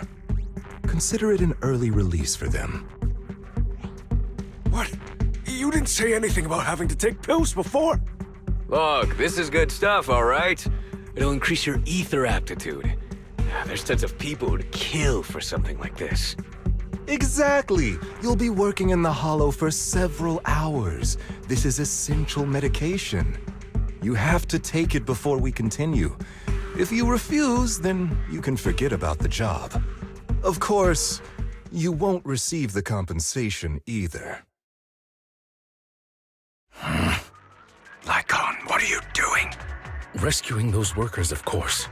There's clearly something off about those pills. We can't let them take them. Now is not the right time. As I said, we need more evidence to ensure the plan works. And as I said many years ago, you can't exploit innocence to achieve your goal. So that's how you see it. If that's not what you want me to think, then explain everything to me. All right. It's a little complicated, but simply put, these workers will be fine. Of course, it's your choice to trust me or not. But if you try to rush in, I will stop you. I trust you.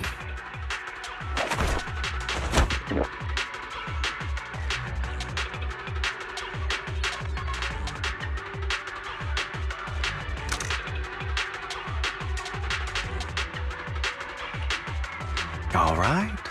That's the evidence. Now we can go and beat them into the ground as much as you want. Don't forget, you owe me an explanation. Also, don't overdo it and kill them. Even if they're the worst of the Ravenlock family. All right, Your Holiness, Saint Lycon. Who the hell are you? Don't get this. Why don't you take a guess? We're the ones here to stop you.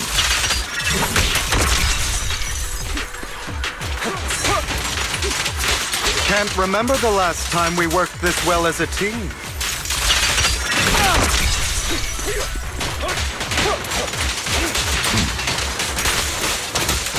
Your legs? How are they feeling? I'm fine. To be honest, I think I prefer the way you used to fight.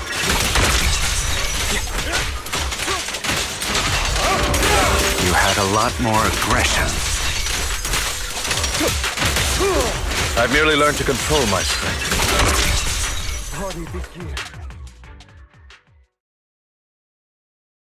God damn it! Who the hell are you? How dare you mess with the Ravenlock family? Ravenlock. Savor the name while you can, for it will soon cease to exist. What's that supposed to mean? It means exactly what I said. I think this might be good for you. Sever your ties while you can. You still have a chance to walk your own path. The family's honor comes above all else. Is that really what you think? I saw the compassion on your face just now. You're not from the main family, right? That's why you were assigned to these trivial tasks. But in reality, there's no need for you to keep playing this boring game for them. I don't have a choice. From the moment I was born into the Ravenlock family, You always have a choice, if you're willing to act. All right, let's end the small talk here.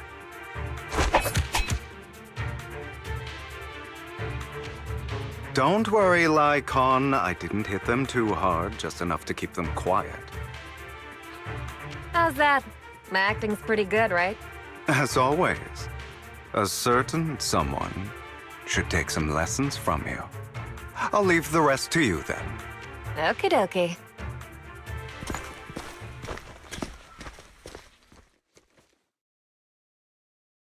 Okay, now can you tell me exactly what's going on here? As you can see, that worker just now was actually an informant of mine. The pills were swapped out with vitamin tablets. Outside of this batch, some workers have already taken the actual substance Hartman has. But rest assured, the antidote for it is already in development. I found the best in the field to help, and with the data I collected before, we should have results soon. I wanted to ask.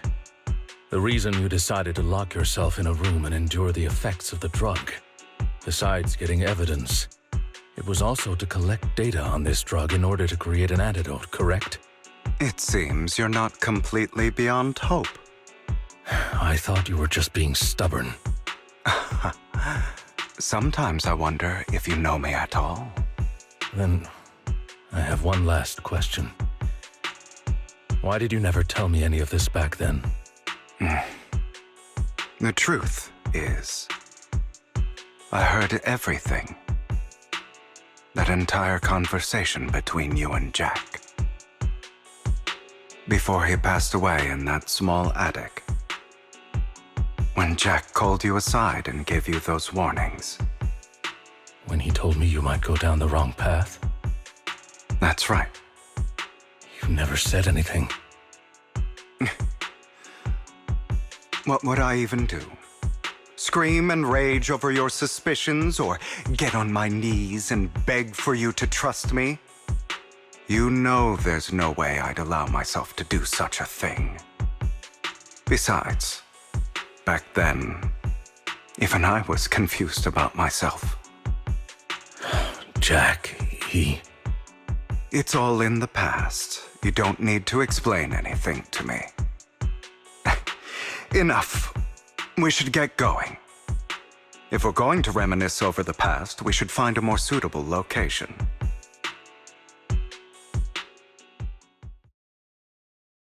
Icon? That incident back then. I didn't do it. It was a scheme Hartman devised to take over the family. It was Hartman who killed my father, too. I only discovered the truth long after the fact. I did indeed attack my father, and I thought he was dead. But he wasn't. I couldn't kill him. And even before that, if I hadn't hesitated, none of what followed would have happened. Even now, I still think they deserve death. But I no longer care to personally deliver that fate. They're beneath me. And I have more important things to do. You? I know we may never agree on that point, Lycon. I once wanted to fight against those ugly truths that defined me, but I discovered that the more I rejected them, the more painful it became. So, I could only accept that crazed, hateful, and malicious side of myself. As long as I know I will never become like my father, like Hartman, that is enough for me. You've changed, but I think that might be a good thing. Don't patronize me. You've changed a lot too, compared to before. I still disagree with Jack's words, and I won't forgive your betrayal. I will walk the path I believe is right, even if I must tread over thorns and through the mud. But I will also allow you to walk your own path, Lycon. Should I say thank you? You're welcome. Come to think of it, we haven't talked about your legs and eye. It was just an accident, not your fault. I'm doing well now. I hope you are too. On the contrary, perhaps I should be the one apologizing. I misjudged you. I used to think you wanted power, that everything you did was for your own ambitions. I thought you wanted the power to pass judgment on all in this world, like a god. I am a god. I am my own god. Or you could say that in this world, everyone is their own god. There are many things that we are powerless to change. But there are also many choices we can make. Just as I said before, I am the only one who can kill me or save me. I'm glad you think that way. Let's go. I still have one last thing to do. To witness the end of Ravenlock.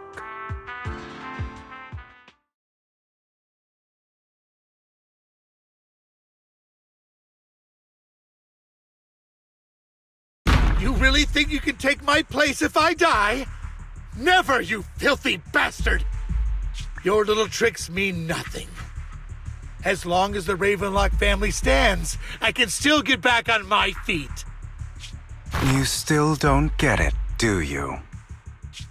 This was never about avenging my father. And I don't care about taking your place. I didn't come this far just to kill you. That'd be pathetic. Right on cue. Why don't you take a look at this, Uncle? On behalf of TOPS, I'd like to clarify that we had no involvement in the Ravenlock family's actions. TOPS is officially terminating all partnerships with the Ravenlock family, effective immediately. We will have no further affiliation with them. Are you crazy? What the hell do you get out of ruining the Ravenlocks? You want to be a petty thief forever? Thief? Oh, Uncle. Allow me to reintroduce myself. I'm the name people whisper about. The one who robs the rich and gives to the poor. I'm the master con artist who can fool anyone, anytime. I'm the leader of Mockingbird. The one who turns every headline into my own stage. I have friends who'd catch me if I fall, partners who'd shed tears for me, and allies who always have my back. I am Hugo Vlad. You're the one who needs the Ravenlock name. I never did. You ungrateful bastard! You should have never been born. You flatter me. Same goes for you, Uncle.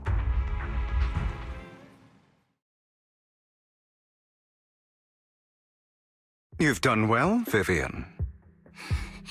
You had better give me an explanation. And here I thought this would be a touching reunion. What's with all the anger?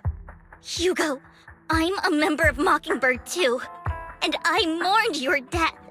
Listen, Vivian.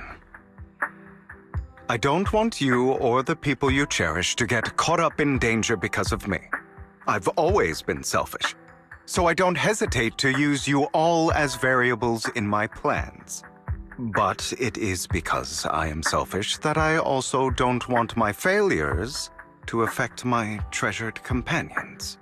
In any case, if you were in the same position, would you not make the same decisions?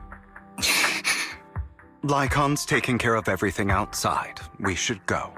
Also, Belle, thank you. And I'm sorry for the whole act where I threatened you. It was the only way for Hartman to drop his guard against you and leave you be. I, Hugo Vlad, am forever indebted to you.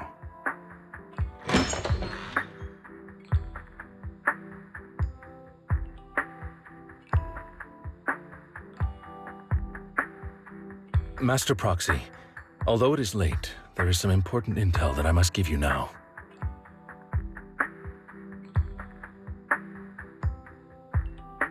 So, Lycon, you knew about Hugo's plan to fake his death?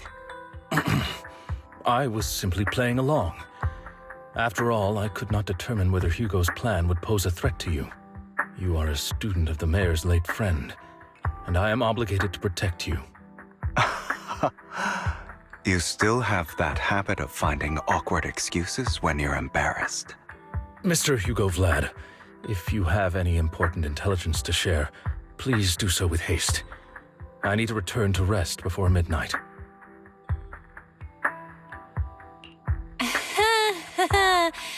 You two sure are close. For the sake of a certain old fossil's sleep schedule, I'll keep it brief. I learned from Camille that Dina intends to embed the sacrifice core into the sacrifice. Apparently, it will make the sacrifice much stronger. Sacrifices created this way will not retain their minds and will indiscriminately attack all living beings, including their creator. So the Exaltists don't do this. It would bring them no benefit. But Dina's concoction can control people's minds. If a person takes the pill and is injected with the serum Landon left behind, the sacrifice would be under its creator's control. Although the dormant sacrifice has been destroyed, Dina found a batch of that serum her father created and wants to create new sacrifices. Never mind the sacrifice. Hartman's sacrifice core is a fake. We don't know where the real one's gone. The real core has always been here. Here? In Lord Phaethon's video store? Vivian, Do you remember when I suggested you give that collectible to our dear proxy? I remember. But that was just an ordinary pendant. And I've met the person who submitted it. She has absolutely no connection to the Exaltists. How about our dear proxy take out that pendant so we can take a look?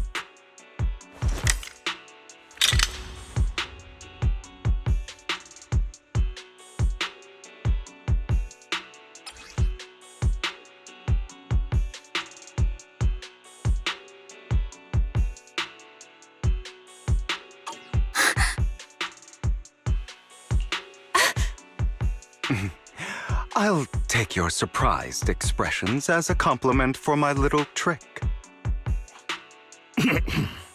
I will hand over this core to the mayor as agreed. Since he fulfilled his promise to protect Vivian and the manager while I was pretending to be dead, I won't go back on my promises. No wonder the mayor would promote rhetoric favorable to Mockingbird. I can't believe I thought he was actually being sincere. Since we have the sacrifice core, all we have to do now is stop Dina from using innocent people to make more sacrifices. Yes, and we need to destroy the last batch of Landon's serum. Hopefully with no options left, Dina will give up her obsession. All right, that's the important stuff. I'm going to go and confirm where Landon's serum's been stashed. I'll contact you again once I have something.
Landon's stash should be somewhere nearby. I did some digging. Some of the missing workers were brought here too. In position. Dina's getting ready to make her move. Don't worry, we'll clear them out. The wind.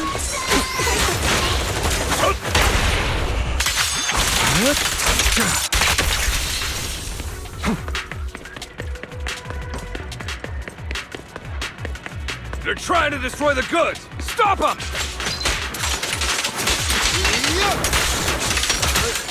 We need to take care of the guards first. Hello.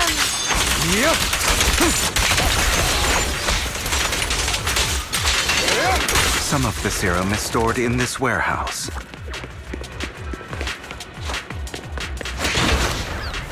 You're not taking anything from here. Hugo, get the guards first. Understood.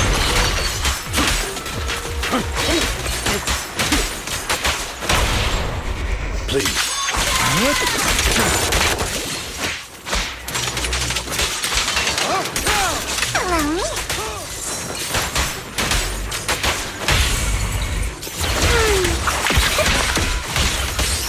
Say no more. What? Can't handle it? You just stepped into your own grave!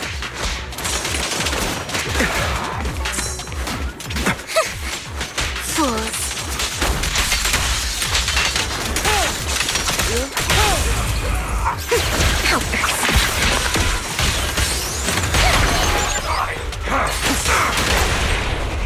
write the ending to your nightmare. Scram before I get angry. Understood.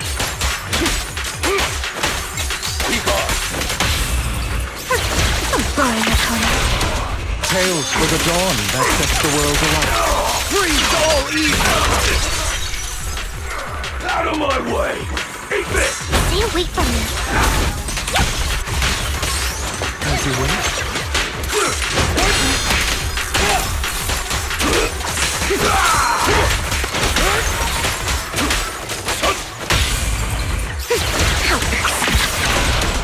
Heads for flowers that bloom in your face. Let the party begin. More of Landon's serum survives than expected. Fortunately, since they're still here, it means Dina hasn't executed the final step of her plan. There's likely a lot more stashed around here, and we have yet to locate the missing people. Our actions here won't go unnoticed. Perhaps they're making plans to deal with us on their side. With Landon and Dina's concoctions combined, she may be capable of creating a sacrifice that obeys her. If it comes to that, this will get far more troublesome. How about we split up? Hugo and Lycon will destroy what remains of the substance around here, and Vivian and I will go search elsewhere. Very well. Let's go with your plan. But be careful if you encounter Dina and her people. According to Camille, she's absolutely obsessed with completing her father's dying wish. Who knows what she may try? Let's part ways here for now. And perhaps the other manager could use EOS to guide us. Sure. I've been feeling better these past few days, so just follow me. It's only now that I realize how fortunate we are to have two Lord Faithins. Although, I feel like our work's doubled. In the past, Belle and I would only ever work on the same route. Greater power means more responsibility. And in any case, I'm sure the mayor would be able to provide double compensation. He's a very generous person, after all. Right, Lycon? I will request additional compensation from the mayor. Compensation is just one aspect. It's one thing with Belle being in the Hollow in person, but now with us working on separate routes, I can't help but worry even more for her safety. Oh, but I trust in your abilities. I'm just not quite used to this.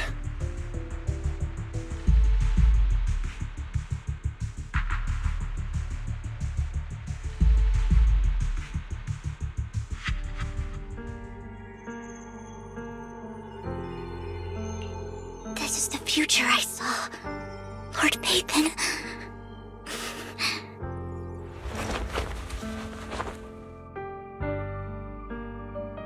I'm sorry. This time, I will make sure the future I saw does not come to pass. I don't want to bring you misfortune. That's all I wish for.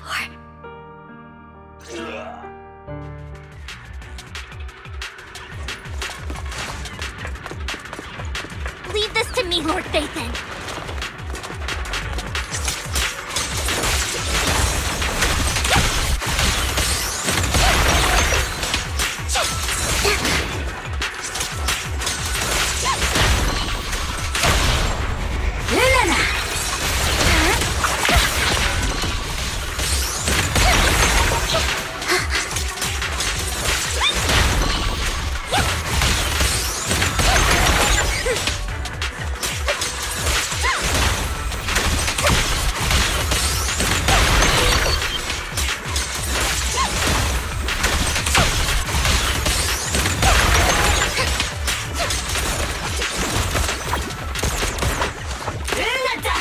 Lord Phaethon, there might be more serum here. How dare you steal from Lady Dina! I'll try to go easy on you. No promise.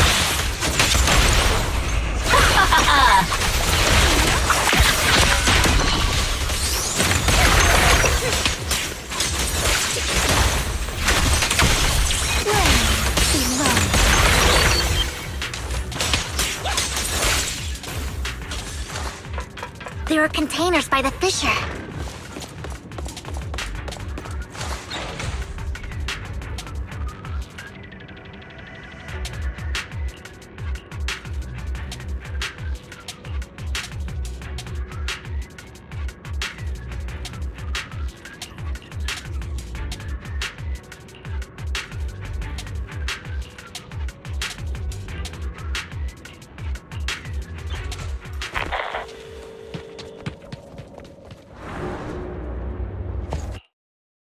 It must have been tough for you to find this place.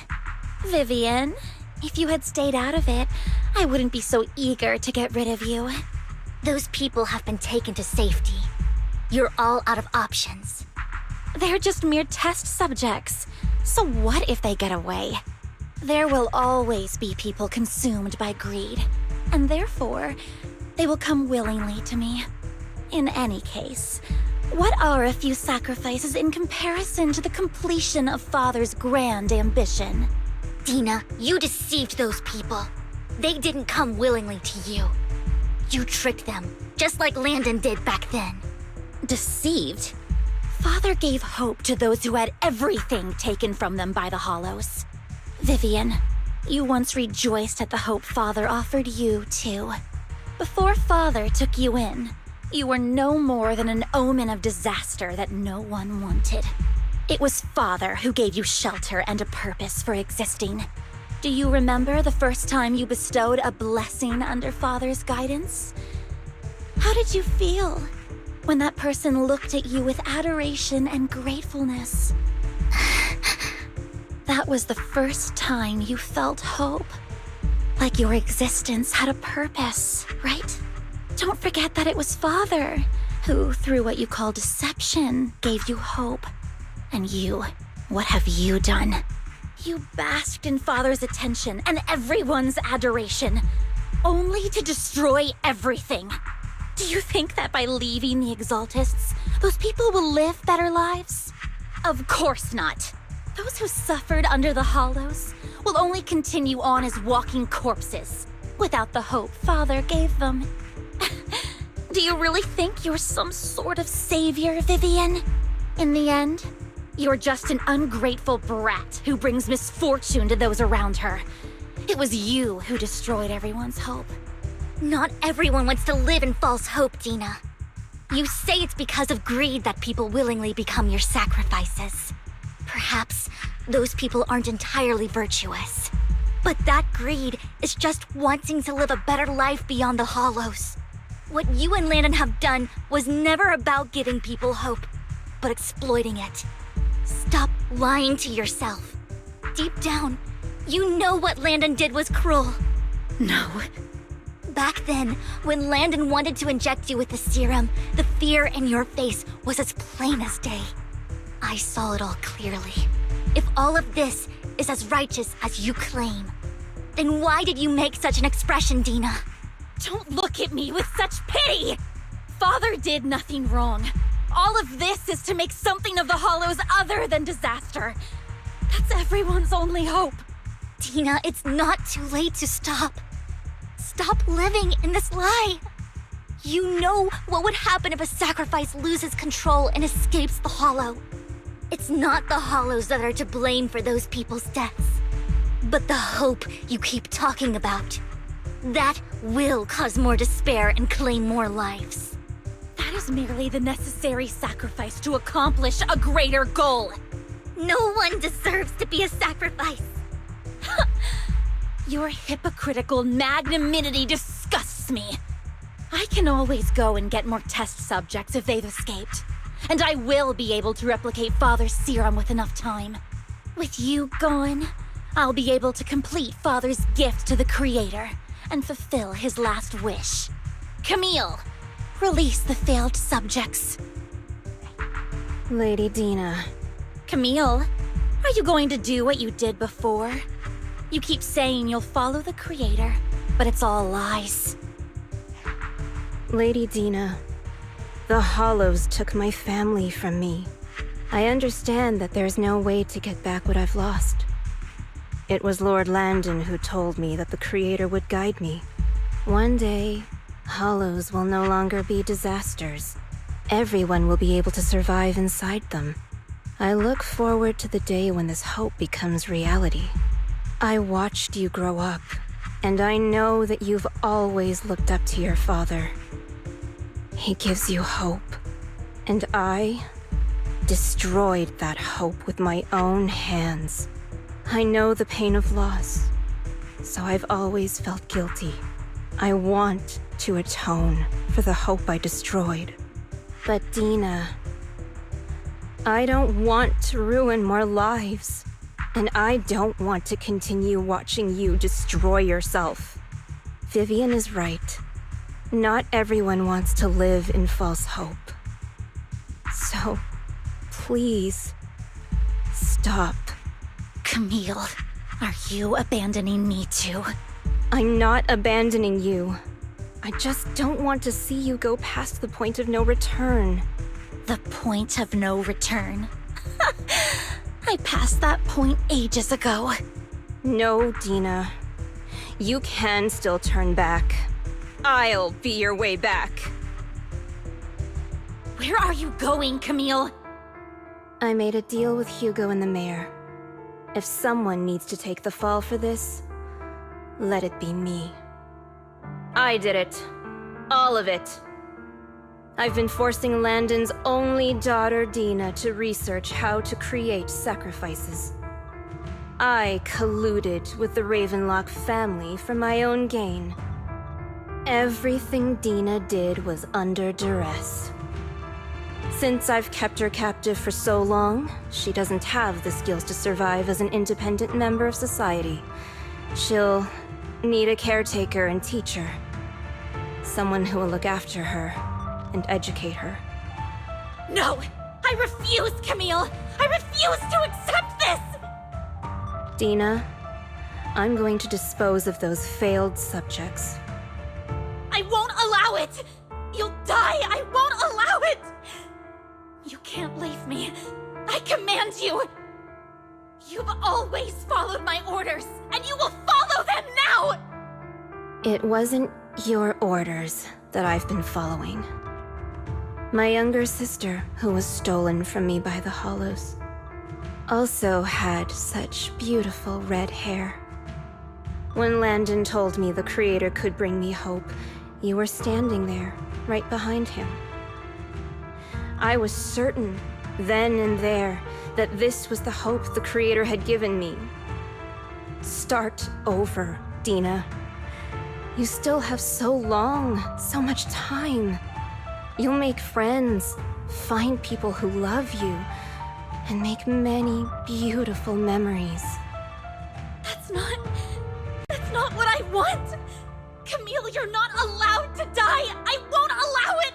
I won't allow it! Goodbye, Dina. And I'm sorry, Vivian. I'll leave the rest to you.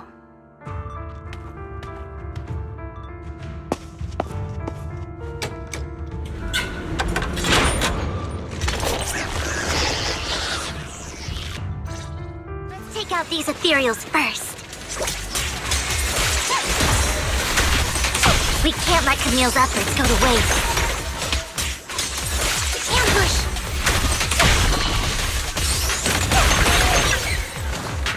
Notice me, Lord Nathan.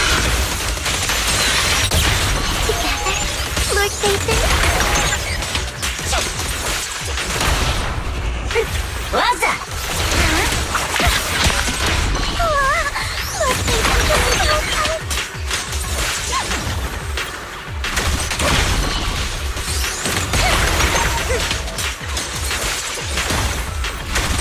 let's go after Dina, Lord Nathan.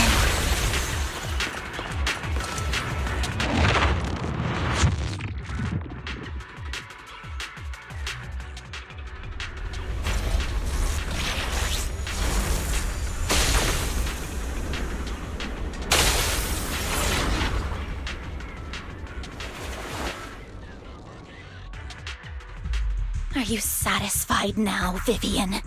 You were the one who brought yourself to this point. You're saying this is all my fault. Losing my father. Losing Camille. I wish you had never come into my life.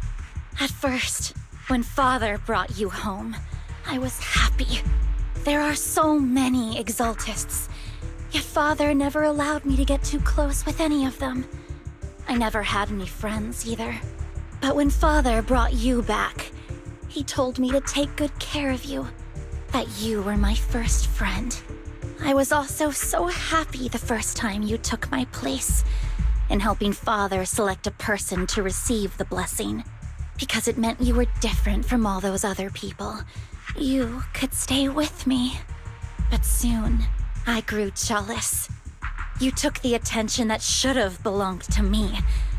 You even took Father's love from me. It's only because of my ability that Landon... I know, but... Vivian, jealousy is something you cannot control. Of course, the same goes for fear and hatred. I was terrified that one day you would look at me and shed tears. I knew if that day ever came, Father would not hesitate to force the blessing upon me. And when that day did come, I hated you for causing my father's death. Tina, you knew everything about what happened back then, so... why are you still defending Landon? And why didn't you tell me back then? If I had known earlier, maybe I could have found a way. Because it's the only thing that makes me more special than you, no? It proves I had Father's trust. I was more useful to him. Vivian, you said you wandered without a home ever since you were young, hated by anyone you encountered. You were happy to gain recognition from everyone and help Father when you were among the Exaltists.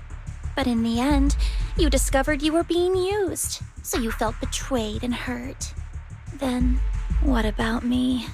All I ever had was my father. I've never known a life outside of the Exaltists.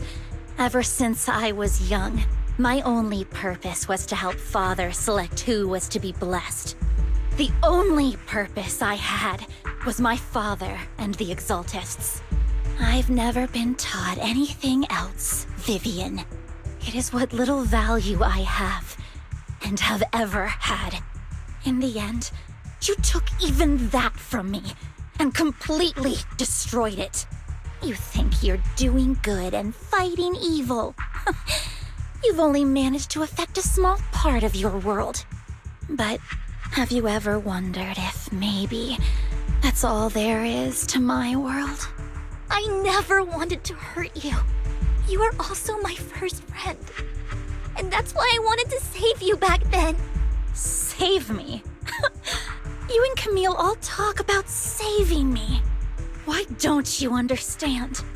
To me, loss is so much more painful than death. Tina, you can start over. Everything Camille did was so you could live on. Let's leave the Hollow together. There are so many amazing places in New Eridu. This time, I'll take care of you. I've also met so many amazing people. I'm sure they'll love you too. Okay, Tina? Vivian, I can't forgive you. And I don't want to forgive you. I have nothing left.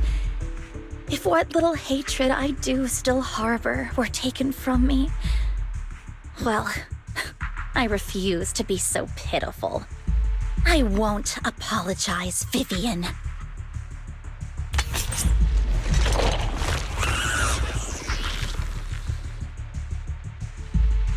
I don't want to hate myself, so I can only hate you for killing my father, and hate Camille for leaving me. That's just the kind of person I am. Hateful and despicable. I refuse to owe anyone anything. I refuse to feel regret. I won't. Vivian, I will keep hating you. I will take all who are precious to you. I will also hate Camille, so I won't do as she wished and start a new life. Vivian.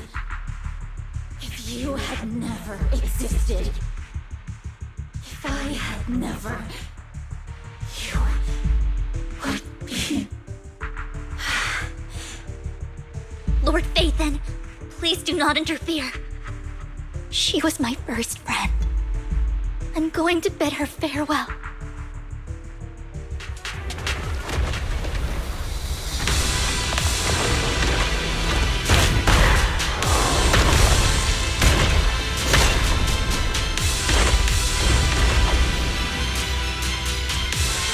Dina, soon the pain will be over. Lord Phaethon, don't come any closer!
Get between me and Lord Phaethon.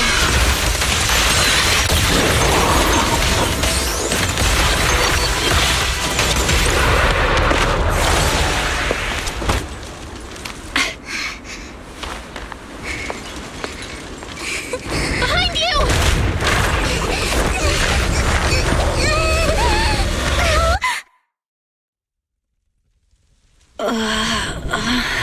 What happened? What the?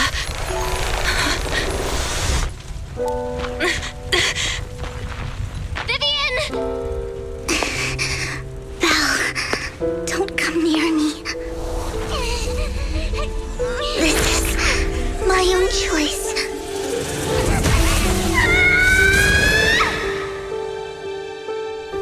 I will change the fate I saw.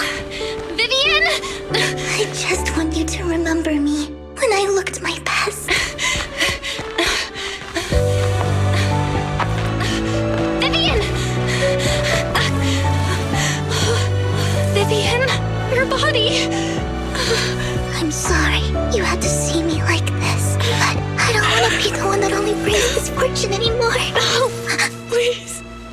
No. It's so warm, and the night is beautiful.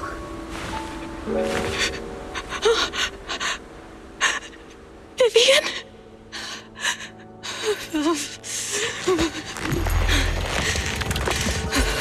No.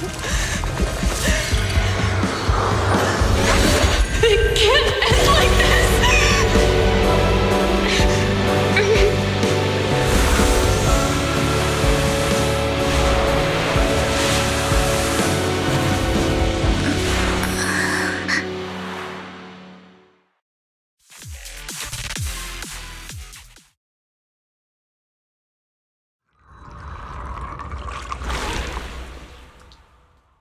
Belle, you're scaring me.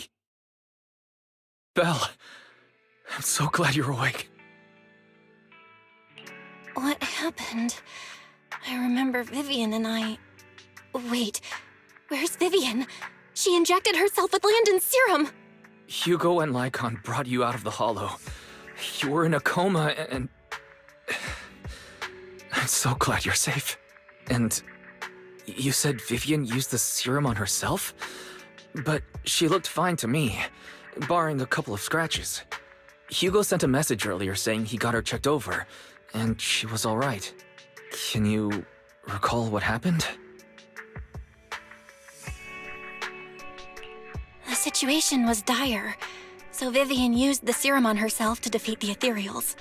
I saw the crystallization process starting to occur.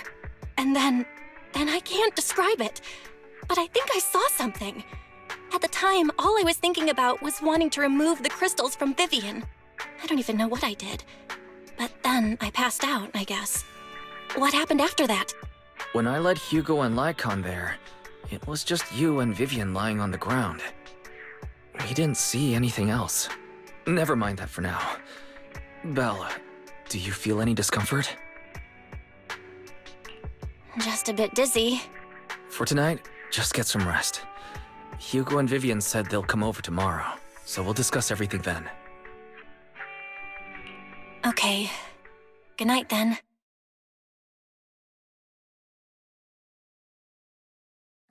Lord Phaethon! How are you feeling? No headaches? Leg pains? Heart palpitations? Loss of appetite? Vivian? I was just so worried. Sorry. Anyway, Lord Phaethon, I'm so glad you're okay.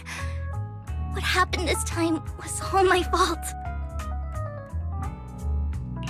You only became an ethereal to defeat Dina. If it weren't for you, neither of us would have made it out alive. So, what happened? Belle said she saw the crystallization process start, but I didn't see anything through Eos. Hugo, Lycon, did either of you guys see anything strange? Allow me to explain. Miss Vivian told us what happened after she awoke, and the mayor arranged a full medical checkup for her. Based on the results, Miss Vivian indeed shows mild corruption sequela. But if the crystallization process had already started, the lingering effects should be far more severe. To be precise, if the process had already reached the point of mass surface crystallization, it should have taken no time at all to become an ethereal. So, the mayor theorizes that it was the etheric energy within Master Proxy's body that affected Vivian's condition and the surrounding etheric particles, causing Vivian's corruption to recede. Essentially, corruption is a reaction between the etheric particles inside the body and in the surrounding environment. Therefore, it's not necessarily irreversible, just that currently our mainstream method of defense is prevention. How come I didn't know I had this ability? How's it even possible for me to influence other people's etheric particles? That makes it sound like I can manipulate etheric energy at will. Master Proxy, you are special. This is a gift your teacher left you.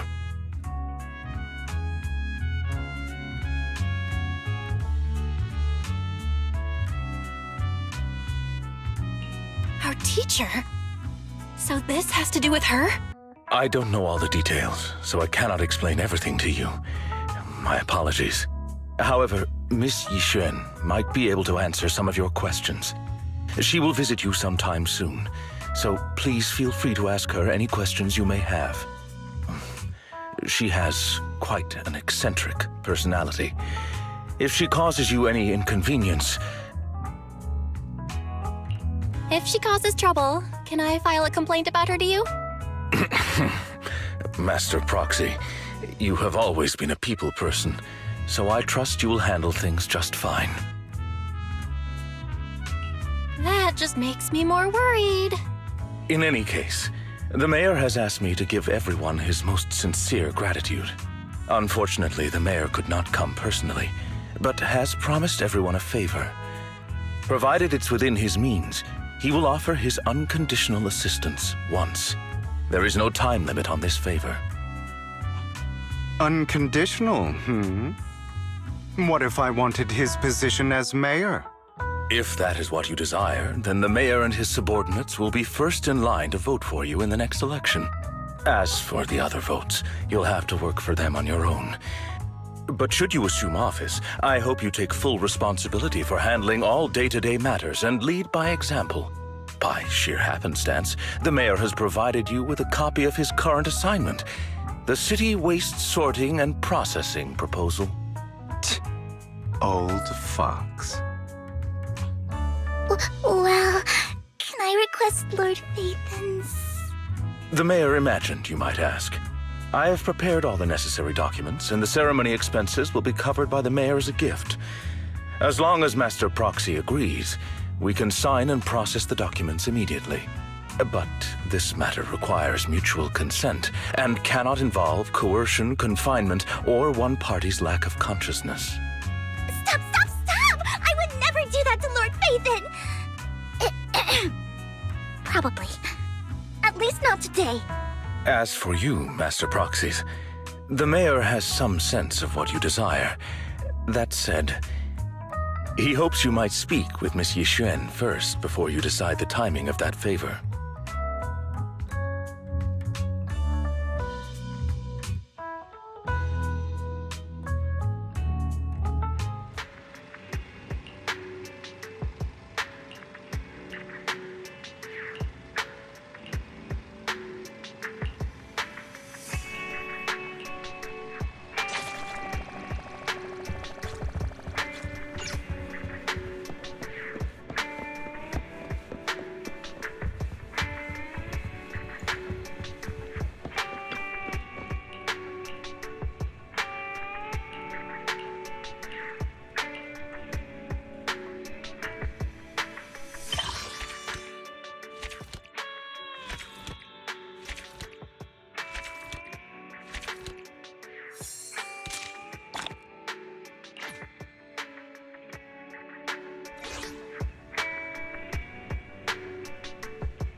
I did not expect that such a spiritual entity would exist here.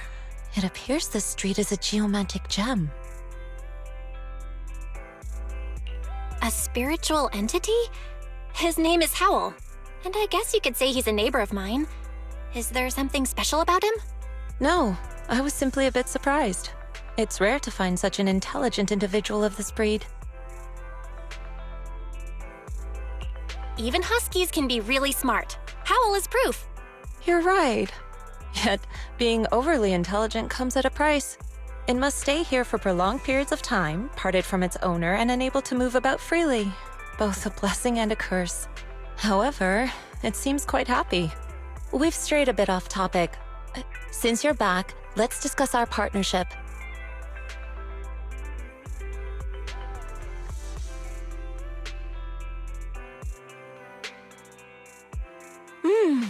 Nice job. Good air circulation, excellent layout. Very suitable for a business. Your bamboo here are also very energetic. It seems your fortune is good when it comes to wealth. Didn't expect you to understand feng shui. Thank you for your blessings. But who exactly are you? I suppose this is our first official meeting since parting ways in the Hollow. Now that both of you are present, allow me to reintroduce myself. My name is Yixuan, a mystic from Yunquei Summit. Wait, mystic? Like those people in movies who can tell your fortune and go around blessing people? This is my first time meeting one in real life. But What's Yuinkwe Summit? Just an ordinary sect of the mystic arts. Our disciples travel all across New Eridu and sometimes collaborate with authorities. Currently, I'm affiliated with the Hollow Investigative Association. Right now, however, I'm here to discuss a partnership in the name of the Mayflowers. So, what sort of partnership are we talking about? I have reviewed the documents provided by the Mayflowers. You previously underwent an implant surgery. After recent adjustments, abnormalities occurred. These abnormalities bear resemblance to the craft practiced by us at Yuinkwe Summit. If you are willing, I can teach you how to better control your abilities. To better control my abilities. It sounds great, but there's no such thing as a free lunch. Since you're willing to teach us your craft, Shifu, you must want something in return, right? That's right. Mayflower will have you join me for some investigations. Looking at my divination results, this will be a complicated and very likely dangerous matter. He's still going over the details, but should have more information for you soon. You can wait until then to decide.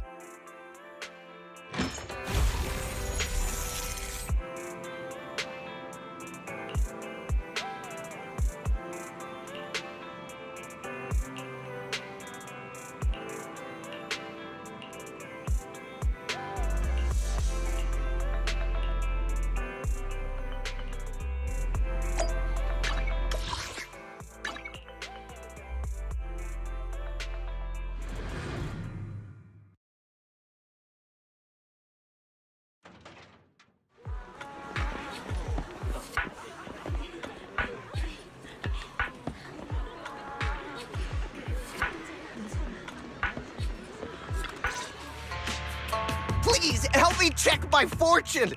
Here's my palm. Look! Doesn't this thick wealth line mean I'm about to strike it rich? I've looked it over, and your fortune is decent. Huh? You barely looked at it, and you're already done? You have good fortune. What? You don't believe me? I do. Thank you so much. Next, it's my turn. Hey, wait, hey, quit cutting in line. So, this is where you were. Who are all these people? You're here, Belle? I decided to take a break. I didn't expect so many people to come seeking my divination services. Don't worry, I need no more than a simple spell to solve this matter.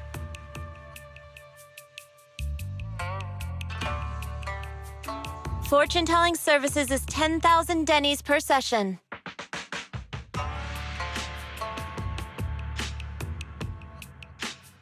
All gone? Good. It seems the Banish Wealth and Desire spell is still effective. Banish Wealth and Desire? That's a spell? This isn't the kind of craft you said you were going to teach us, is it? Our video store has a business license, and we'd get complaints if we charged unfair rates. Of course not. This is just a trick to deal with trouble. I'll take my time showing you the true craft of Yuinkwe Summit. For now, let's find that shop.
Yishuan Shifu. The store is right up ahead.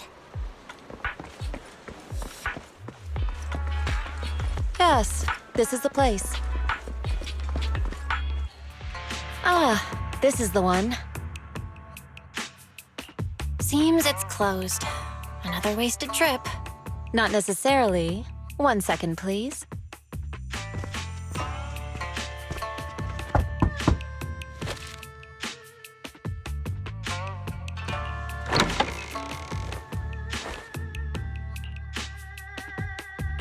Huh? Is there someone inside? Relax. The boss prefers to do business with people they know. They like their peace and quiet, so they rarely open for customers. I'm an old acquaintance and just wanted to retrieve something. What a strange private business. Shifu, what exactly are you retrieving? Just some things needed for our future investigations. You'll know in time. Really? Shifu, I feel like you're always so mysterious. Rest assured, I'm not hiding anything from you. It's simply because the correct time has not yet arrived, so there is no need to rush.